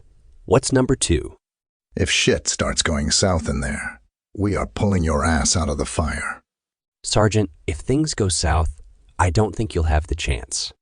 Letting go, my platoon sergeant reluctantly backs off. The men have begun to trickle in, so he makes himself busy doing final checks of weapons and gear. I appreciate his concern, but there's no way I'm sending my men into this situation on their own. If something happens, I need to know about it. The strike team is fully assembled. A light rain has begun to fall as I turn to find Tahir standing next to me. You see the hole there, Mulsim, Michael? It is the mouth of hell itself. I wish you the very best of luck, my friend, and for your safe return, Assalamu alaikum. As he turns to go, I grab his arm. Oh, I'm sorry to hear. I think you have the wrong idea of what's happening here. You're coming with us. If it weren't impossible, I'd swear I could see him blanch through my goggles. Ah, but surely you jest. For it is very dark in the cave, and the last thing I would want to do would be to draw attention to your party with a light. He smiles nervously. And I do not have access to the wonderful equipment you do? Well, looky here. I hold up a pair of goggles. I seem to have found a spare set. Tahir flies into a rage, arms wide, spit spraying from his mouth. No, I will not go down there again. You cannot make me, you damned American. He tapers off when he feels the barrel of Sergeant Troy's rifle in the small of his back. Please, please, my friend, do not make me throw my life away. I lean in close, talking low into the big man's ear. Now, you listen to me, Tahir. If what you're telling me is really down there, then I'm an even bigger bastard than you for making you go in there again. But here's the thing. What you're telling me is fucking crazy. For all I know, you sold your ass out to someone, and I'm walking my men into a real nice ambush. So I'll give you a choice. You can go with us where I can promise you at least a chance of surviving, or you can die out here right now. I step back, holding the goggles toward him. What's it gonna be? A look of pure despair passes across the man's face. Shoulders slumped, he takes the goggles from my outstretched hand, completely defeated. Putting them on, he turns away and begins walking toward the looming hole. You're wrong, Mulasim Michael. He calls back to me. I am a dead man either way. The rain has picked up steadily. Thunder rolls ominously in the distance. God help me, but I hope you're wrong, I say under my breath. All right, boys, let's go. Make sure you have positive ID on any targets. Remember, there might be kids in there. Second squad, lead out. With that, my men and I slowly move forward, the sinister entryway beckoning us onward to face what horrors I can only imagine. The hole yawns wide and deep, its top reaching almost halfway up the mound. Sergeant Brown and the 4 men comprising second squad cautiously move forward in formation. Still sulking, Tahir joins me a little ways behind them, while Sergeant Troy and first squad bring up the rear. The rain has continued to fall, and uncharacteristically shows no signs of stopping. If it keeps up like this, we might have issues getting the trucks out of the sand and back to the road. Well, on the bright side, I'll only have to worry about washouts if I get out of this cave alive. About 10 feet from the entrance is when familiar, unmistakable odor hits me. The cave smells of death. Walking through the entryway, the stagnant air intensifies the stench, wielding it like a weapon. Ahead, I hear someone in second squad retch. The hole itself is actually more like a semicircular tunnel, about 15 feet high and 10 feet wide. Pushing forward, the first thing I notice, other than the sickening smell, is that the walls are smooth and unnatural. For about 25 feet, the entire expanse from floor to ceiling is covered with strange cave art. Fantastic symbols that bear a passing resemblance to ancient Syrian writings I came across during my studies in college. One small section of the tunnel roof appears to have collapsed, disrupting the otherwise unbroken pattern of art. Whatever ink was used to transcribe the symbols glows with a faint luminescence, giving the passage a disconcertingly eerie feeling. The tunnel seems to be sloping gradually downward. Rather than simply leading into the hill, the hole burrows into the ground itself. How deep I can only guess. I see movement ahead as Specialist Barnes from second squad jogs up to me. The kid looks scared. Sir, Sergeant Brown says you need to come take a look at what he's got up there. Okay, what is it? He said not to tell you. Said it's something you've got to see for yourself. Why didn't he call me on the radio? Tried, sir. Radio's out. I key my hand mic, unsuccessfully trying to reach the trucks just 50 yards behind me. Damn it. Must be something in these walls screwing with the signal. Barnes, keep going back to Sergeant Troy and tell him to send a couple guys to let the trucks know they won't be able to talk to us while we're down here. Then meet me up with Sergeant Brown. Come on to here. Let's go see what the fuss is all about. The Sawa leader sighs resignedly. I think you have a very good idea what it is, Mullesy Michael, as I have already told you. We continue forward another 50 yards before I reach second squad and discover the source of the smell. Dozens of bodies cover the floor of the cave, torsos ripped open and limbs strewn about in a mess of gore. The blood has dried, but based on the smell, the remains haven't been here long. All of the corpses exhibit wounds that appear to have been caused by something incredibly sharp. Holding my breath against the stench, I lean down to take a closer look at one of the corpses. The body is headless and missing its right arm at the shoulder, where it was messily torn off. The shredded remains of the clothing left on the body suggest it's a local. Its stomach has been ripped open and huge chunks of the guts seem to be missing, almost as if something has been eating it. A sharp thrill of fear shoots down my spine as I step back from the thing that used to be a human body. Tahir, you son of a bitch. I'm starting to think you just may have been telling the truth. I look around until I find Sergeant Brown, who beckons to me from where he stands, a little ways farther down the tunnel. As I approach him, there is a look of silent rage etched across his face, one arm outstretched and pointing to a pile of human bones completely picked clean of flesh and tissue. They are so very, very small. I feel my heart break. Led by Specialist Barnes, Sergeant Troy comes hustling up from the rear. He takes in the scene before turning to me and holding out a remote clacker. Barnes filled me in. I took the liberty of prepping the tunnel entrance with C4 before coming down here. I highly recommend we withdraw back to the trucks and seal whatever the fuck is in here to rot. Numbly, I take the trigger from him. There might be more kids down there, Sergeant. Sir, you know there's not. I think for a long moment. The gibbering caveman part of my brain tells me there's nothing more it wants to do than leave this hole far behind and escape back to the relative sanity of the patrol base. But the rational part, the one I've spent years training to perform under incredibly stressful situations, disagrees. What Sergeant Troy says is probably true. The odds of there being any live kids down here is almost zero. But on the other hand, there's no telling where this tunnel goes, or if there are other exits the creature could use to escape if we destroy the entrance we came through. If that's the case, there would be nothing to stop it from killing again. Nothing to stop it from feeding. There's only one way to make sure that these bones will be the last. Sorry, Troy. We'll seal the entrance as a last resort. But we have to make sure we stop this son of a bitch for good. And by my estimation, the best way to do that is to shoot the fucker until it's in too many different pieces to be a threat. We keep going. I pause and turn to the Sawa leader. Tahir, I'm sorry for doubting you earlier, but it looks like you were being honest with me. It doesn't seem right to drag a civilian any further into this mess. You're free to leave. I can't spare an escort, but you're welcome to keep the goggles on your way out if you promise to pass them to my driver once you reach the trucks.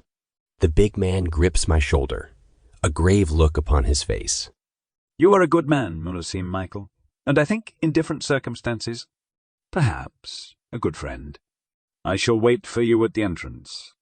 I will pray that if ever Allah watches over the infidel, that he do it this night. Moving rapidly, he disappears toward the entryway. Looking after Tahir, Sergeant Brown hawks up phlegm and spits to the side. What a pussy. The casual bravado makes me smile. Agreed. But I'll do my best not to judge him too harshly until we find the thing that did this. Your squad okay staying on point? Sir, it will be my absolute pleasure. I've got a feeling this tunnel is going to start to honeycomb. Use your gut to pick a route, or follow the stench. Radios are worthless down here, so don't get ahead farther than shouting distance. Tell the boys to stay sharp, weapons free. If it moves, shoot it until it stops. No worries there, sir. Let's go second. He turns and the squad begins making its way deeper down the tunnel. Troy is left standing beside me. I'll keep the rear. But remember what we agreed to, sir. I remember, Sergeant. Keep them alert and mark the way back to the entrance with IR chem lights. If this hole starts to branch off, I don't want to get lost down here, and I really don't want this thing sneaking up behind us. I follow close behind Second Squad. Just as I suspected, the tunnel soon begins to break off into multiple forks, sometimes as many as 3 or 4 different paths at an intersection. The darkness is now absolute, the strange glowing markings near the entrance of the cave a distant memory. I reach up and key the IR flood on the side of my goggles, washing the expanse of the tunnel in a beam of invisible light to help my goggles be more effective. As we move ever deeper into the abyss, I become sharply aware of the crushing weight of the earth around me. I'm not claustrophobic, but down here I may as well be. We travel for what seems like hours, but checking my watch is only about 15 minutes. Brown seems to pick the route at random. Right, left, second from the left. I try to keep track, but after 7 or 8 turns, I know it will be impossible to remember them all. Doing some quick mental calculations, I realize if this goes on much longer, we'll have to stop and cross-load chem lights back with first to mark the route or they'll be running out. I curse inwardly. It would have made way more sense to have the lead element mark the path, but I hadn't been thinking about it at the time. Now I'll have to hope that Troy keeps close, or we'll risk losing him and the rest of First Squad at one of these intersections. I pick up the pace to try and halt Sergeant Brown in order to consolidate and reorganize, when the latest tunnel abruptly opens into a large subterranean cavern. I have no idea how the geometry of this tunnel system works, because while it hasn't seemed like we've been going that far down, the height of the stalactite-peppered ceiling, almost lost in the darkness above my head, suggests we must have descended at least 100 feet. Brown and Second Squad have stopped up ahead at the foot of a wide pool that dominates the cavern, reaching as far as I can see in either direction. Despite the size of the cavern, the air is closed and thick, smelling of rot. I look behind me and confirm my fear. Troy and First are nowhere to be seen. Think this is as far as we go down this way, sir, unless you brought a canoe with you. Knew I forgot something, Sergeant Brown. We have to go back anyhow. It looks like we lost First somewhere along the way. You kidding me? How the ever-lovin' did they? Sergeant! Barnes is shouting. There's something in the water. Brown and I turn simultaneously in time to see a small wave ripple across the pool as something huge moves below the surface. There's a brief pause where all time and motion seem to stop before the water explodes, an inhuman roar echoing throughout the cavern. The creature is woven from pure nightmare. Rearing up out of the pool, the thing's head towers 20 feet above us. It resembles nothing so much as some kind of giant centipede crossed with a sea monster, the segmented sections of its body protected by a shiny carapace. Dozens of squirming legs protrude from its sides, each tipped with serrated blades. Near the base of its neck, 2 enormous tentacles like those of a giant squid flail about. The thing's head is the size of a small car. Despite this, its open mouth is simply wrong. It's too wide, too many shark-like teeth. Its multifaceted eyes stare at us with a keen intelligence and an almost human malevolence. Time stops as I make these observations in the fleeting instant before hell erupts around me. Sergeant Brown acts instantly, raising his carbine to his shoulder and dropping to a knee in one smooth motion, peppering the creature's face and neck with sharp, controlled bursts. Smitty, put a 203 grenade down that ugly fucker's throat. Cortines, you have 2 seconds to get the goddamn saw rocking. Barnes and Cook, alternate your fire and aim for its fucking eyes. The squad leader's immediate action does the trick. The monster roars again as it is enveloped in a storm of gunfire that goes on for the better part of 30 seconds. At some point, I realize I've gotten down beside Sergeant Brown and added my own instrument to our deadly symphony. I'm mindless of the sharp hisses passing close by as the cave is filled with deadly ricochets from the solid stone walls. Dust from hundreds of impacts fills the air, And through my night vision, the beast is lost in a haze of green powder. At last, the weapons run dry and the firing stops. I dive behind a 2-foot-high rock to my right to try and get some kind of cover, slapping a fresh magazine into my rifle. Around me, I hear the men of 2nd Squad quickly and professionally begin to reload their expended weapons. They are nowhere near fast enough. To my left, Cortines is struggling to load a drum into his saw. From out of the haze, the creature's tentacles whip out too quick to follow. One slaps the machine gun out of his hands, while the other envelops his head and neck. His yell is muffled as he briefly struggles to remove the hideous limb from his face, before the second tentacle wraps around his waist and yanks him out of sight into the cloud, now accompanied by wet, ripping sounds. Cortines' screams grow higher in pitch until they are abruptly cut off. I can see Sergeant Brown and Barnes a few feet to my right, where they've taken cover in a similar position to my own. Barnes jumps to his feet and sprints towards the machine gun, lying on the cavern floor. Brown tries to grab him by the back of his body armor, but misses. Damn it, Barnes! Stop!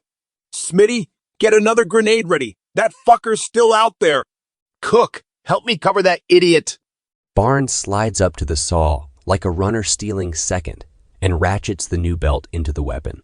Barnes, get your ass back here behind cover right fucking now. Roger, sir. I'm just... Without warning, the creature roars out of the cloud, its maw snapping shut around Barnes's head and shoulders. As it lifts him bodily into the air, Barnes squeezes the trigger spastically. With Barnes being jerked around like a rat caught by a terrier, the saw in his hands spits death at a rate of 200 bullets a minute.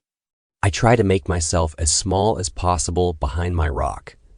Fatal hisses and pops sounding all around me. Sergeant Brown grunts as a wayward round catches him in the lower leg. Specialist Smith, raising to a knee to fire his grenade, drops without a sound in a spray of blood.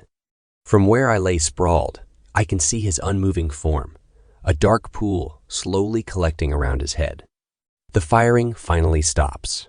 Looking up, I see the creature has tipped its head back and is using its tentacles to push Barnes' still body down its gullet, body armor and all, its neck convulsing like a snake swallowing its prey. I realize we need to get out of here, and fast. Pumped on adrenaline, my own body armor feels almost weightless. I roll from behind my rock, hop to my feet, and take 2 steps before diving down next to Sergeant Brown. He's managed to get his combat tourniquet around his leg, but from the blood still pulsing out of the wound, it's obviously not tight enough. We're tightening this tourniquet, then we are gone, Sergeant. Damn it, sir. Just leave me. Get Cook out of here. I'm just gonna slow you down with this damn leg. Not a fucking chance, soldier. Now try to hold still. This is going to hurt like hell. I grip the 2 ends of the windlass and twist. I hear Brown's breath catch in his throat beside me, and his hand gripping my arm contracts hard enough to leave bruises. But to his credit, he doesn't scream. When I can't twist anymore, I secure the windlass and throw his arm over my shoulder. Glancing up at the creature, all that is left of Barnes is from the knees down. All right, back up the tunnel before Ugly notices us. Cook, you've got rear security. Let's move. We stagger to our feet and begin hobbling back the way we came, away from the horrors of the cavern. Cook trails a short way behind us and throws furtive glances over his shoulder. Sergeant Brown tries to help as much as possible, but is severely hampered by his wounded leg, and our progress is far too slow. We've made it perhaps 200 yards when the creature lets out a howl, and I hear the unmistakable sounds of its enormous mass exiting the cavern pool. We stumble into the first of the tunnel intersections, and my stomach drops when I realize the path is unmarked. 3 openings beckon from the far side of the intersection. I set Sergeant Brown to the ground as easily as I can and frantically search for any sign of our previous passage that might suggest which way to take, but find none. Shit. Cook, this is a terrible plan, but I've got no better ideas. We have to find Sergeant Troy and make sure that somebody gets out of here alive so we can alert higher-ups about this thing. You take the left tunnel, Sergeant Brown and I will take the middle. That gives us a 2 in 3 chance of picking the right one. If you find the platoon sergeant, priority is making it out to get reinforcements. Then worry about coming back for us. Got it? Roger, sir. I won't let you down. Okay, get going. Fast, but careful and quiet. Cook takes off down the left fork at a jog. I look over to my wounded charge. Looks like it's just you and me, Sergeant. Let's make ugly work for the rest of his dinner. I throw his arm over my shoulder and we again stagger to our feet. Brown grimaces as we begin to stumble up the middle path. Unfortunately, sir, I don't think he's going to have to work all that hard. The man is shaking. Now that his initial rush of adrenaline has worn off, it's only a matter of time before shock sets in. If I don't get Sergeant Brown out of here quickly, he's going to be dead whether the monster finds us or not. We haven't gone far when I hear a strange rolling sound, like far-off thunder, issuing from back the way we came. It can only be the noise of the creature's passage. I set Sergeant Brown down behind a slight outcropping of the wall and drop to a knee as the sound gets closer. For all the good it will do, I raise my weapon and wait with my finger poised on the trigger. My hands are shaking, and I realize how terrified I really am. The noise grows until it seems that the thing must be right on top of us. Every moment, I expect its grotesque maw to appear down the tunnel, ready to devour us whole, like Barnes. Abruptly, the sound begins to diminish. The monster must have chosen a different fork to pursue us. I struggle to get Sergeant Brown back to his feet again, and we continue our slow crawl up the passageway. Each time, it's harder to get him up, and each time he's able to help me stagger along a little bit less. After perhaps 2 minutes, I hear the unmistakable sound of gunfire issue a few sporadic reports before going silent. The thing must have found Cook. It will surely be coming for us next. As the last of the echoes from the gunshots die away, Sergeant Brown's wounded leg buckles and he falls, dragging me to the ground with him. I rest for a brief moment before fighting to my knees and attempting to stand, but I stumble, both of us falling to the ground again. Groaning, Brown struggles to a sitting position, his back against the wall of the tunnel. It's no good, sir. The round must have hit a damn artery. I'm lucky I made it this far. Well, we've got a lot farther to get you, Sergeant, so we'd best be going. He shakes his head. No, sir, I reckon that's not going to happen. We both know I'm not making it out of this cave alive either way. And Troy told me about the deal he was going to make with you before coming in here and made me agree to back him up on it. He grips my arm. We need you to get out of here, sir. It's like you told Cook. This thing needs killing at all costs, and that's more important than you, me, or anyone else. You're the only one who's seen this thing that even has a shot of making it, and you're sure as hell the only one that has any kind of chance of convincing Hire that it's real. If I went to the commander with this story, he'd have the MPs cart me off for sampling the local drug market. He grimaces. I've got my rifle and some grenades. I'll keep him off you as long as I can. See if I can't give that son of a bitch the mother of all indigestion. But you've got to make it out, sir. For Barnes and Cook, for Smitty and Cortines, for those local kids. Someone needs to know, and we need to stop this godforsaken thing. He lets go of my arm and sinks back against the wall for a moment before sitting up and beginning to prepare his weapons. Lining up his grenades and taking out a handful of parachute cord from his pocket, he starts to jury-rig them so that one solid tug will pull the safety pins from all 5 grenades.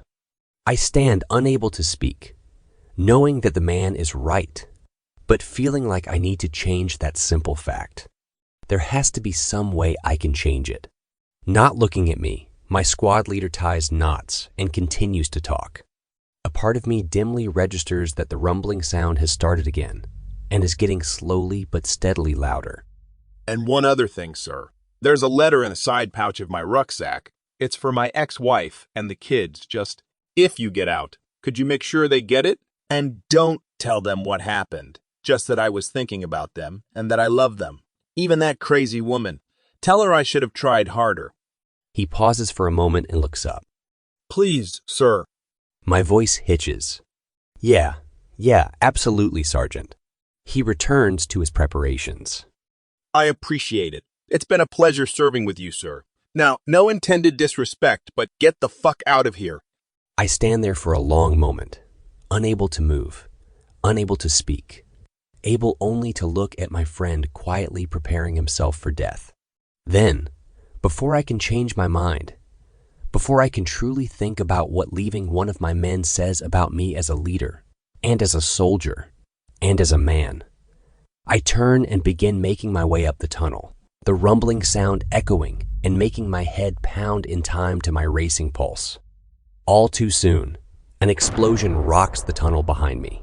The creature's roar of rage, so loud it threatens to shatter my eardrums. I run. My lungs and my legs are burning in concert. The breath heaves in my chest, and I feel like I'm going to throw up. The incline that was so unnoticeable during our descent now fights me with every step. At each intersection, I take a path utterly at random. Terror has placed my mind on complete autopilot, my only thought to try and put as much distance between myself and the thing as possible. Soon, I am hopelessly lost. I'm not sure how long I have been going when the rational part of my brain regains control, but it can't have been very long. Even though the entire expanse of the network looks similar, I am completely certain I haven't been down this pathway previously. As I continue forward, I slow my flight to little more than a fast walk. The pounding sound of the monster's passage has faded to a distant throbbing, and the combat gear I'm wearing isn't designed for long-distance running. Best to conserve my energy for when I need it. Even though I know this isn't the way towards the entrance, something seems to draw me forward. It's not anything particular that I can identify, but some kind of sixth sense, or perhaps a slightly less noxious quality to the air. The tunnel begins to gradually narrow until it is little more than 5 feet wide. There is still plenty of space for me to make my way unimpeded, but the relatively small size of the tunnel may prevent the creature from following me. Abruptly, the pathway dead ends in a wall of unyielding rock covered by a blanket of lichen. There's no exit this way, but I could stay here. I could be safe. Yeah, starving to death might actually be worse than letting that thing eat me. I run my hands along the wall, searching for any sign of a way through or around, not really expecting anything, when I notice a small alcove obscured by the vegetation. I reach inside, and my questing hand grasps something about the size of a $50. Removing the object, I see it is a perfectly round stone, polished smooth to the touch, except for a second smaller circle, slightly raised in its exact center. I remove my glove and find the stone to be oddly warm, almost as if it were somehow generating its own heat. The geometry is too perfect to have been formed by nature, and must have been man-made. Whatever it is, someone went to a great deal of trouble to hide it where it would be almost impossible to find. My thoughts return to the unnaturally smooth walls of the entrance to the cave and the strange luminescent symbols that covered them. As if in response to my thoughts, the edge of the stone begins to softly glow. Upon closer inspection, I see that the same type of symbols have been etched along its outer circumference. The detail is astounding. By my best reckoning, the piece is ancient, but the markings are so finely wrought that it must have been a truly master craftsman to inscribe them. I try to put together the messy pile of jigsaw pieces presented to me. There's obviously a connection between the entrance of the cavern and this stone. Also, at some point someone hid it deep within a twisting subterranean labyrinth and protected it with a giant centipede monster. That means it's somehow important. Unless that monster's not a guard, but a prisoner. Maybe those markings at the entrance were what was keeping it in the cave. There was a break in the pattern where the roof fell in. Maybe that's what started this whole mess. No real point in thinking about it too hard, since it won't do me any good if I can't get out of here. Out. I hear the word in my head as clearly as if someone had spoken it aloud. It startles me so badly that I almost fall over backwards, inadvertently dropping the stone, which falls to rest upon the tunnel floor. Immediately upon leaving my hand, the markings fade away.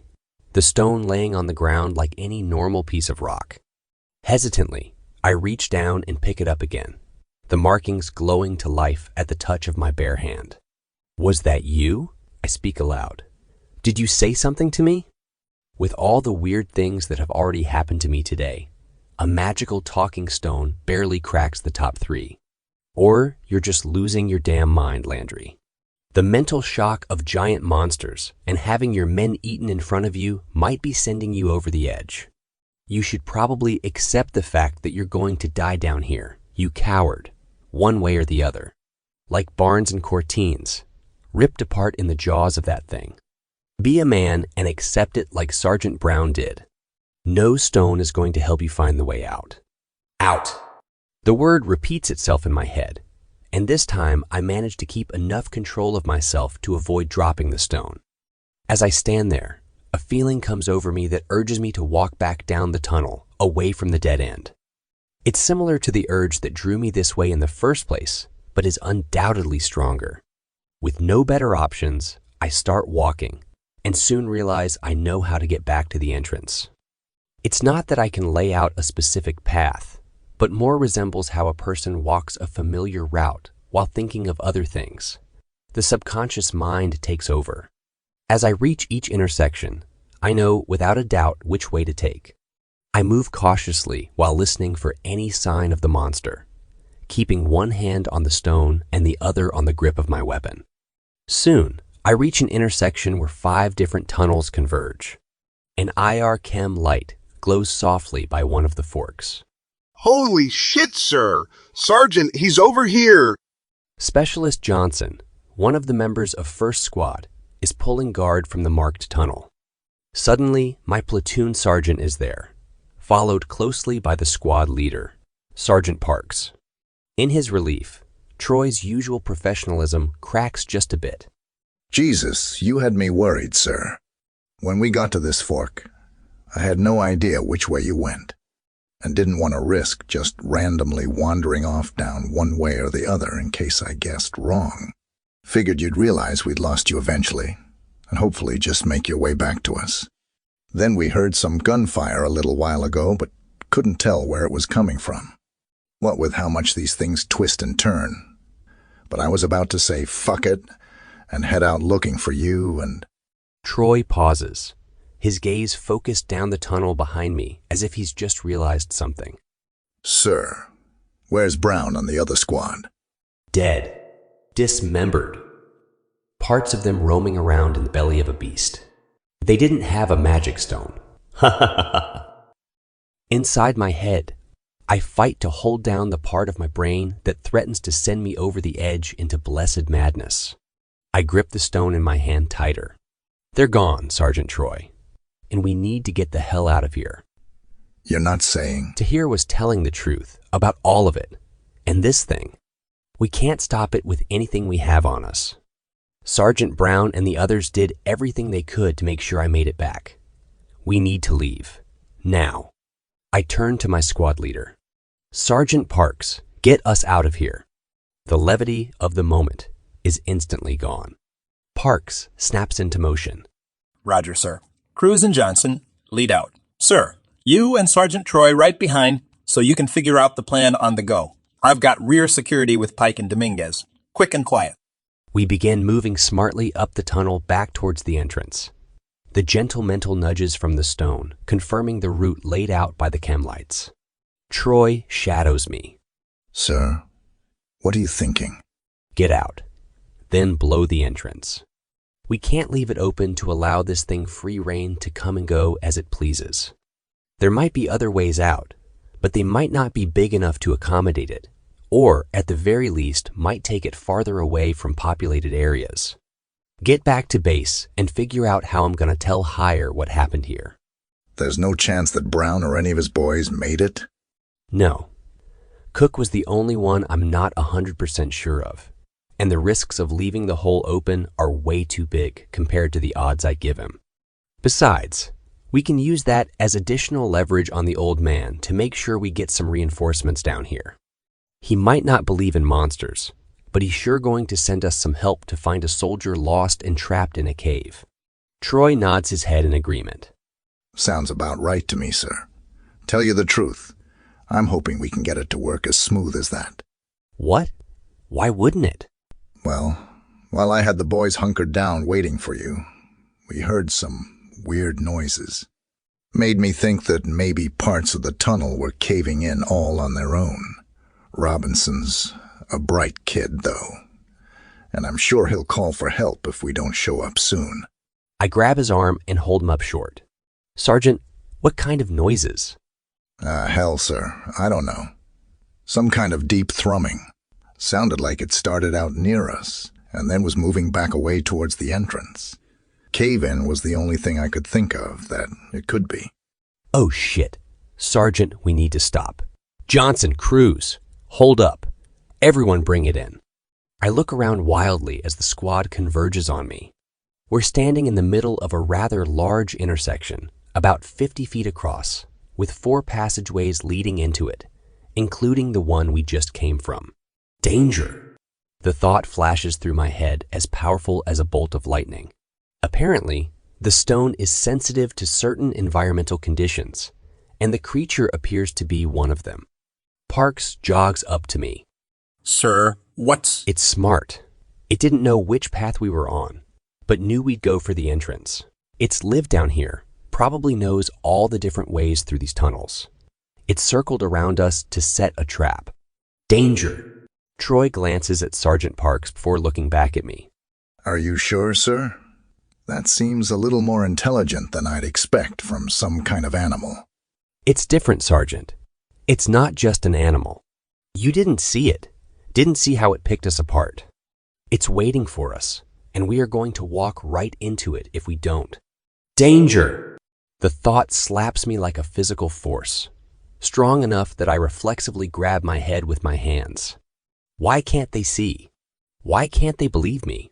God, we need to set up a defensive position. It's our only chance. Maybe we can get lucky and find a weak spot or... Danger! Danger! Danger! Danger! Danger! Danger! I scream. The thought is a nail being driven through my head, a klaxon blaring next to my ear. The stone still in my hand, I collapse to my knees. The fall saves my life.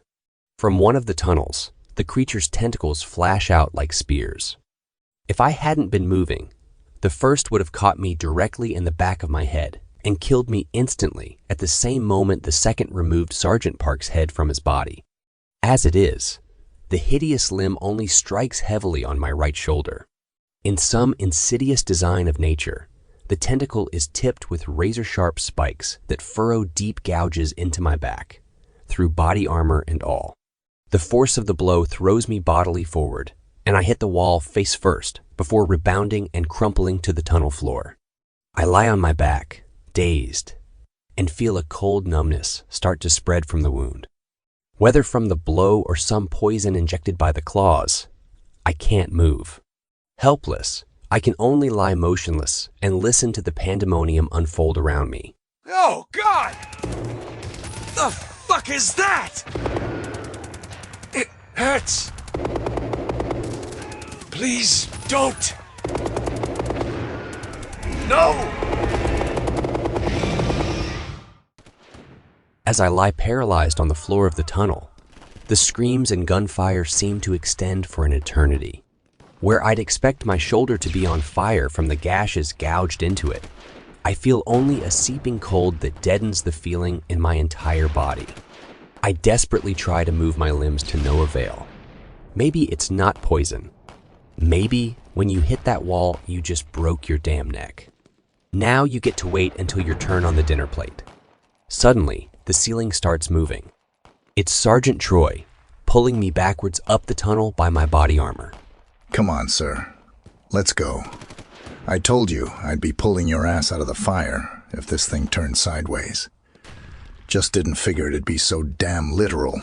I try to respond, but even my vocal cords won't cooperate. Got to be poison then. Broken neck wouldn't keep me from talking. Wonder if it's fatal or if the effects are just temporary. Wonder if I'll get the chance to find out. God, how terrible. I might not even be able to scream while I'm being eaten. We don't make it very far. Troy isn't in bad shape by any means, but trying to drag over 200 pounds of dead weight uphill at any kind of speed is almost impossible under the best of conditions, which these most definitely are not. After only a few seconds, the last of the gunshots and moans briefly give way to a pregnant silence before the monster lets loose a triumphant roar. Its hunt is at an end. The now familiar sound of the creature's movement starts again. Looking over me, back down the tunnel, Troy sees it coming.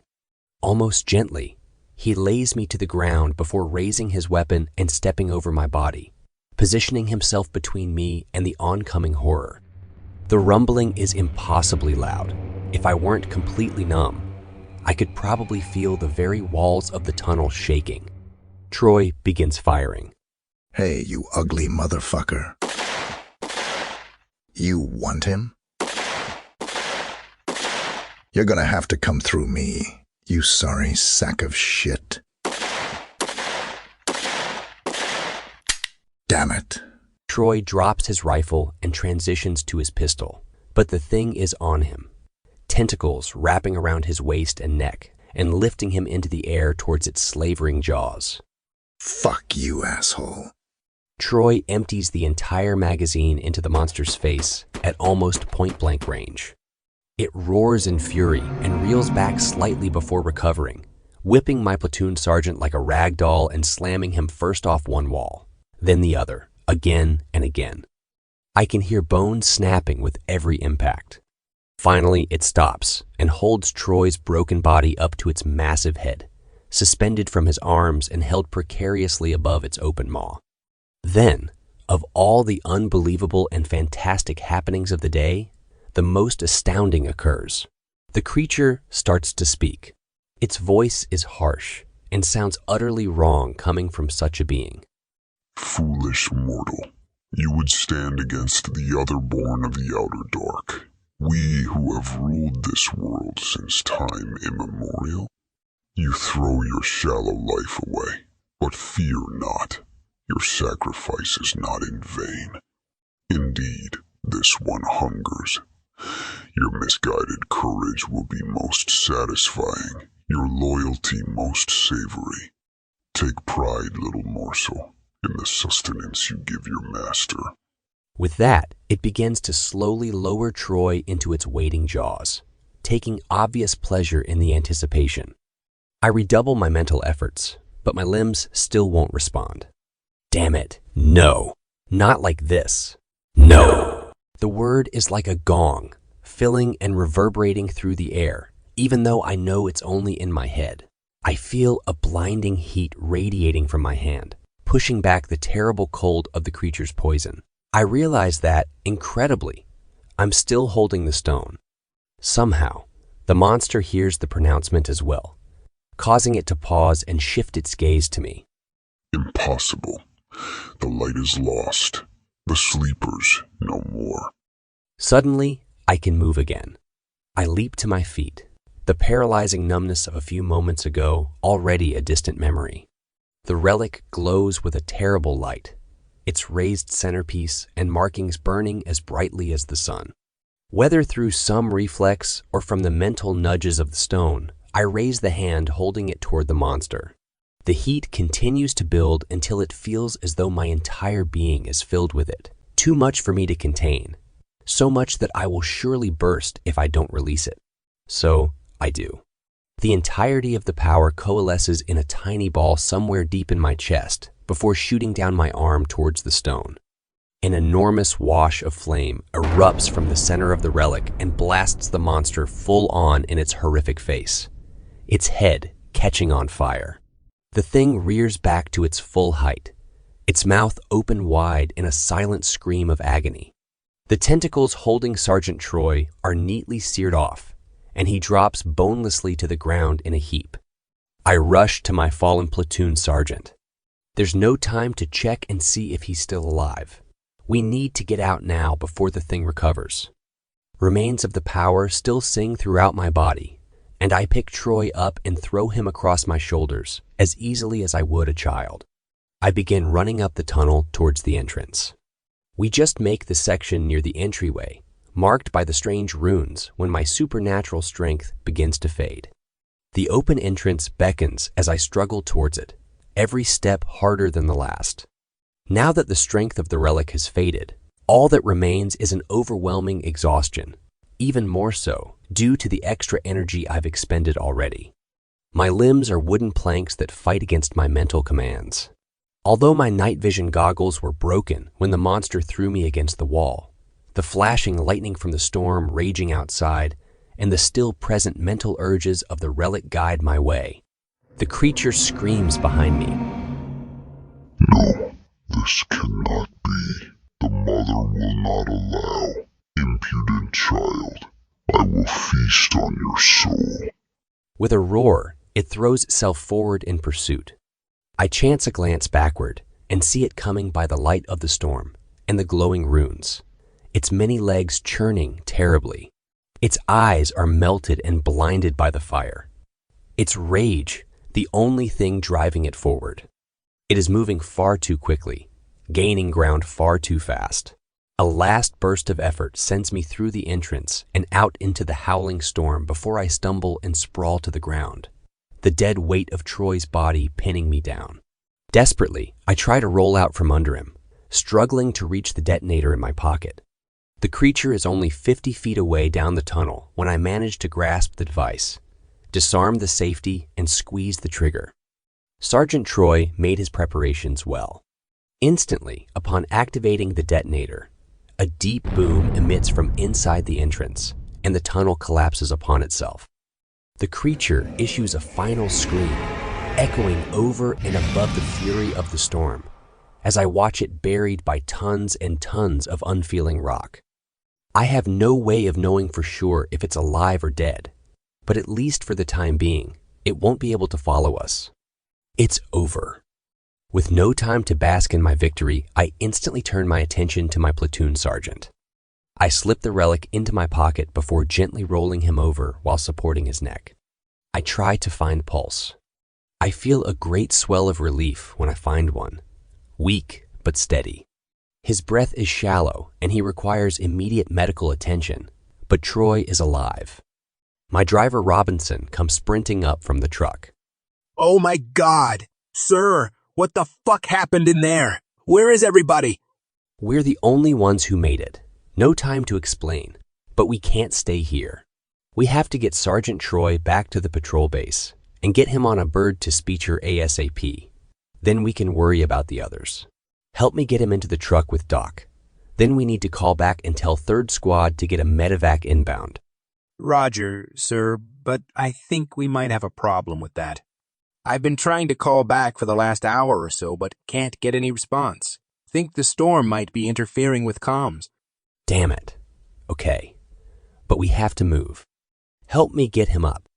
We managed to wrestle Sergeant Troy's limp body into the truck with my medic, who immediately begins working on him. Jesus, he's really bad, sir. But if we can get a bird in, he's got a chance. Might be tricky convincing Hire to authorize one with this storm, though. I don't give a shit about that. Keep working on him. Let's go. We're wasting time. Everybody mount up. White light the whole way back. Convoy speed is as fast as we can go without flipping a vehicle. I'll keep trying to reach the patrol base on comms. Fortunately, my earlier fears of getting a truck stuck due to the rain were unfounded. Whether by luck or fortune, the ground is solid enough that we make it back to the roadway without any issues and are soon speeding along the highway, back towards the patrol base. I continue to try to raise 3rd Squad left on guard, but just as Robinson said, the only thing I get on the radio is static. If we get back and I find they were screwing off, I just might kill the lot of them myself. We make the trip in less than half the time it took to get to the cave. Within 25 minutes, we roll through the gate of the patrol base.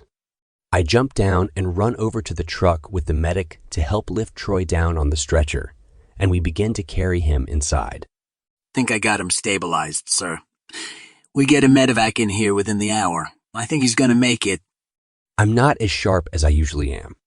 Granted, I'm exhausted, a bit distracted by the events that have unfolded already this evening, and am currently preoccupied with trying to save the life of my platoon sergeant. Nevertheless, I'd like to think that I would have typically noticed how ominously dark and quiet the patrol base was, the telling lack of a guard at the entrance or of anyone to greet us as we came in.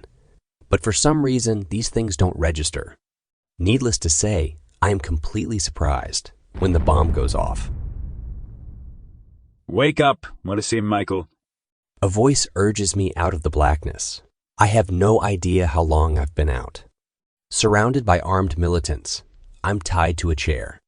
Looking around, I see I'm inside my command post, the radios and computers stacked in a smoking pile of metal and wires. Across from me, Robinson and Sergeant Troy are tied to chairs in a similar fashion. My platoon sergeant still unconscious. Next to them stands Tahir al-Qasim. Robinson is awake and has obviously been tortured.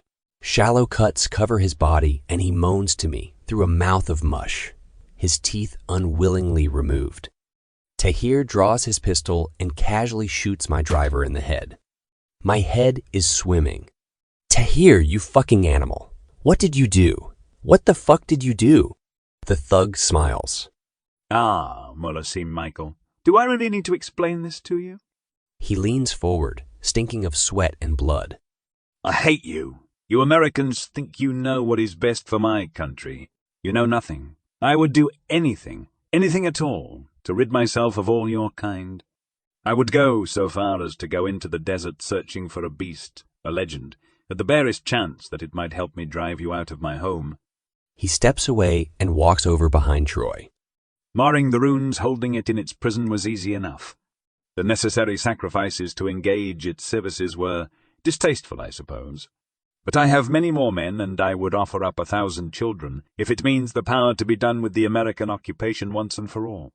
As he is talking, I've started trying to work my hand free into my pocket, where I can feel the relic still sits. If I can only get it. You were supposed to die in that cave, Monseem Michael, yet here you are, alive and whole. He strokes Troy's head, pulling it back by the hair and baring his neck. Had the Ifrit managed to end your pathetic existence, I would never have had to resort to these more direct methods. With his other hand, he removes a large kukri knife from his belt. Alas, it was not to be. Fortunately, I have no problem getting my hands dirty from time to time. Allahu Akbar. Death to the infidel. My squirming hand grasps the relic. At the exact moment, Tahir plunges the knife into Troy's throat. My vision goes red with rage. Death! The power fills me instantaneously, somehow even greater than before. A star-gone supernova appearing in the space where my heart should be. An explosion, as closely related to the earlier bomb blast as a hurricane to a raindrop, obliterates the chair I'm strapped to, the room, and everyone in it. They have no time to cry out, no time to even realize what is happening. The purifying fire is indiscriminate and complete in its destruction. I collapse to the ground, the ruins of my command post around me. The roof is mostly gone along with the walls. The still falling rain washes over me and begins to put out the smoldering wreckage. Blessed blackness calls, and my mind, exhausted from a night of terror and sorrow, gladly answers. I fall into unconsciousness, uncaring if I will ever wake up. Present day. I wake up the next morning refreshed, with only the mildest of hangovers from my bender the previous evening. Since school is off for Thanksgiving, I even take the liberty of staying in bed until late in the morning. This is the first time I can remember since the incident in the cave that I have slept through the night without nightmares. It's still a terrible thing to think about, but maybe Gabe was right. By facing my fears, I may eventually be able to conquer them and come to grips with what happened. Maybe I'll even be able to attach some kind of meaning or purpose to them. Obviously, I came out of my coma after the destruction of the command post. It was about 2 weeks later when I woke up screaming in a military hospital in Germany. It was another 3 days before I was calm enough for the doctors to remove the restraints. I talked to some kind but professional military police who were hoping to get a few details about the events from me. They filled me in on what they knew. Basically, once my outpost had missed its second check-in, my commander spun up one of our sister platoons to patrol over and see what was going on. What they found was me lying naked and unconscious in the middle of the destroyed patrol base. By the look of things, a bomb had gone off and destroyed everything for about a quarter mile in every direction, including 10 houses, a mosque, and the local police station. Miraculously, I was the lone survivor. My only injury, 3 deep gashes down my right shoulder blade. I told the MPs the whole story of what happened in the cave, about the giant centipede monster, the relic, half my platoon being devoured, and the other half slaughtered during Tahir's betrayal. Not surprisingly, they didn't believe me. Equally unsurprising, neither did the next group of MPs that talked to me. The internal affairs investigator, my commander, and at least 3 different psychologists, they had analyzed me. Everyone's best guess of what actually went down was that Tahir came onto the base, turned his coat, set off a massive suicide bomb, and everyone was vaporized. Neat, easy, and much further within the realm of the rational and reasonable. I tried pointing out the inconsistencies with that narrative, at the very least to get someone to go try and find the cave to corroborate my story, but ultimately it was just too crazy. No one would listen. In the end, the doctors and psychologists slapped me with a traumatic brain injury label, and 9 months later, I was out of the Army with an honorable discharge and 20% disability, and crippling self-doubt. Oh, how I questioned myself. Having a dozen professionals tell you again and again how what you're saying is impossible, how there is no chance on earth that things happened the way you think they did, starts to wear on your resolve after a while. For a time, I managed to convince myself that the whole thing was actually a lie cooked up by my mind from the shock. But I always came back to the dreams, and the screaming, and the scars. The one piece of evidence that would have truly helped convince everyone of my story was, of course, the relic itself. But that was never found. I managed to talk to my fellow platoon leader, Lieutenant McCartney, who found me lying in the rubble. He told me that truthfully, neither he nor any of his men had seen anything resembling the stone I described. He's a good man, and had absolutely no reason to lie about something like that. So again, more questions were raised than answers. It's possible they simply missed it in the wreckage, or that it was somehow destroyed in the blast. But in my gut, I know that's not the case. Somehow, someone took the thing out of my unconscious grasp for their own purposes. Who and for what? I can only imagine. I make a fresh pot of coffee to help deal with the lingering hangover effects and sit down at my kitchen table. The sun is streaming in through the window over the sink, and I take a deep breath, drinking in the aromatic smell of the brew and finding myself truly relax for what seems like the first in a very long time. There's a knock at my door. I jump up so fast I knock my chair over backwards. I take 2 steps and dive across the hallway into the bedroom, grabbing my Glock from the nightstand. Furtively, I creep down through the living room and position myself next to my slab of a door, gun held at the ready. The knock sounds again, this time accompanied by a voice. Mr. Landry, are you there? The voice speaking is female and sounds tired and more than a little anxious. I move to look through the peephole and see a woman holding a sleeping child standing in front of the entryway. The kid looks to be about 6 years old. The woman, a brunette, has bags under her eyes, as if she hasn't slept in days. But even those don't keep me from realizing how remarkably attractive she is. I shout through the door, "Who are you, lady, and what do you want?" My name is Sarah Wilder, and something terrible has happened to my husband. I have reason to believe it's coming for me and my daughter next. Please, Mr. Landry, I was told you could help me. Oh, really? Who told you that? A woman. Some psychic. It sounds crazy, but she contacted me out of the blue before everything started to happen. She said when I needed help that you would be able to give it to me. I don't know any psychics, Mrs. Wilder. And you're right, that does sound crazy. Sorry that I'm not about to take you on faith here. She said you'd say that. She also said to show you this. A piece of paper slides under the crack of the door. I bend to pick it up. It's a computer printout of a photo of an object lying on a table. It's grainy, but there's no mistaking the round stone about the size of a $50. Smooth, but for the slightly raised bump in its exact center. The relic. Shit. I disengage the locks and struggle to heave the door open. The woman squeezes through with her child, and I close and lock the door again behind her. The kid hasn't stirred throughout all of this and must be completely exhausted. Thank you so much, Mr. Landry. I was afraid you wouldn't believe me. I sigh. Ma'am, I have a feeling the fear hasn't even started yet. Let's let you put the kid down and get you a chair and some coffee. Then you can tell me what's happened from the beginning. Well, my friends, we've reached the end of tonight's chilling tale, The Soldier, by the talented shadow swimmer 77. I hope you've enjoyed our descent into darkness, and that you'll carry a piece of the Fear File Chronicles with you as you drift into uneasy dreams. If our story left you shivering and shaking, don't forget to like this video, share it with others who crave a good scare, and subscribe to the Fear File Chronicles for more haunting horrors. Remember to hit the bell notification so you're always among the first to know when a new nightmare awaits. As always, we appreciate your support and would love to hear your thoughts in the comments below.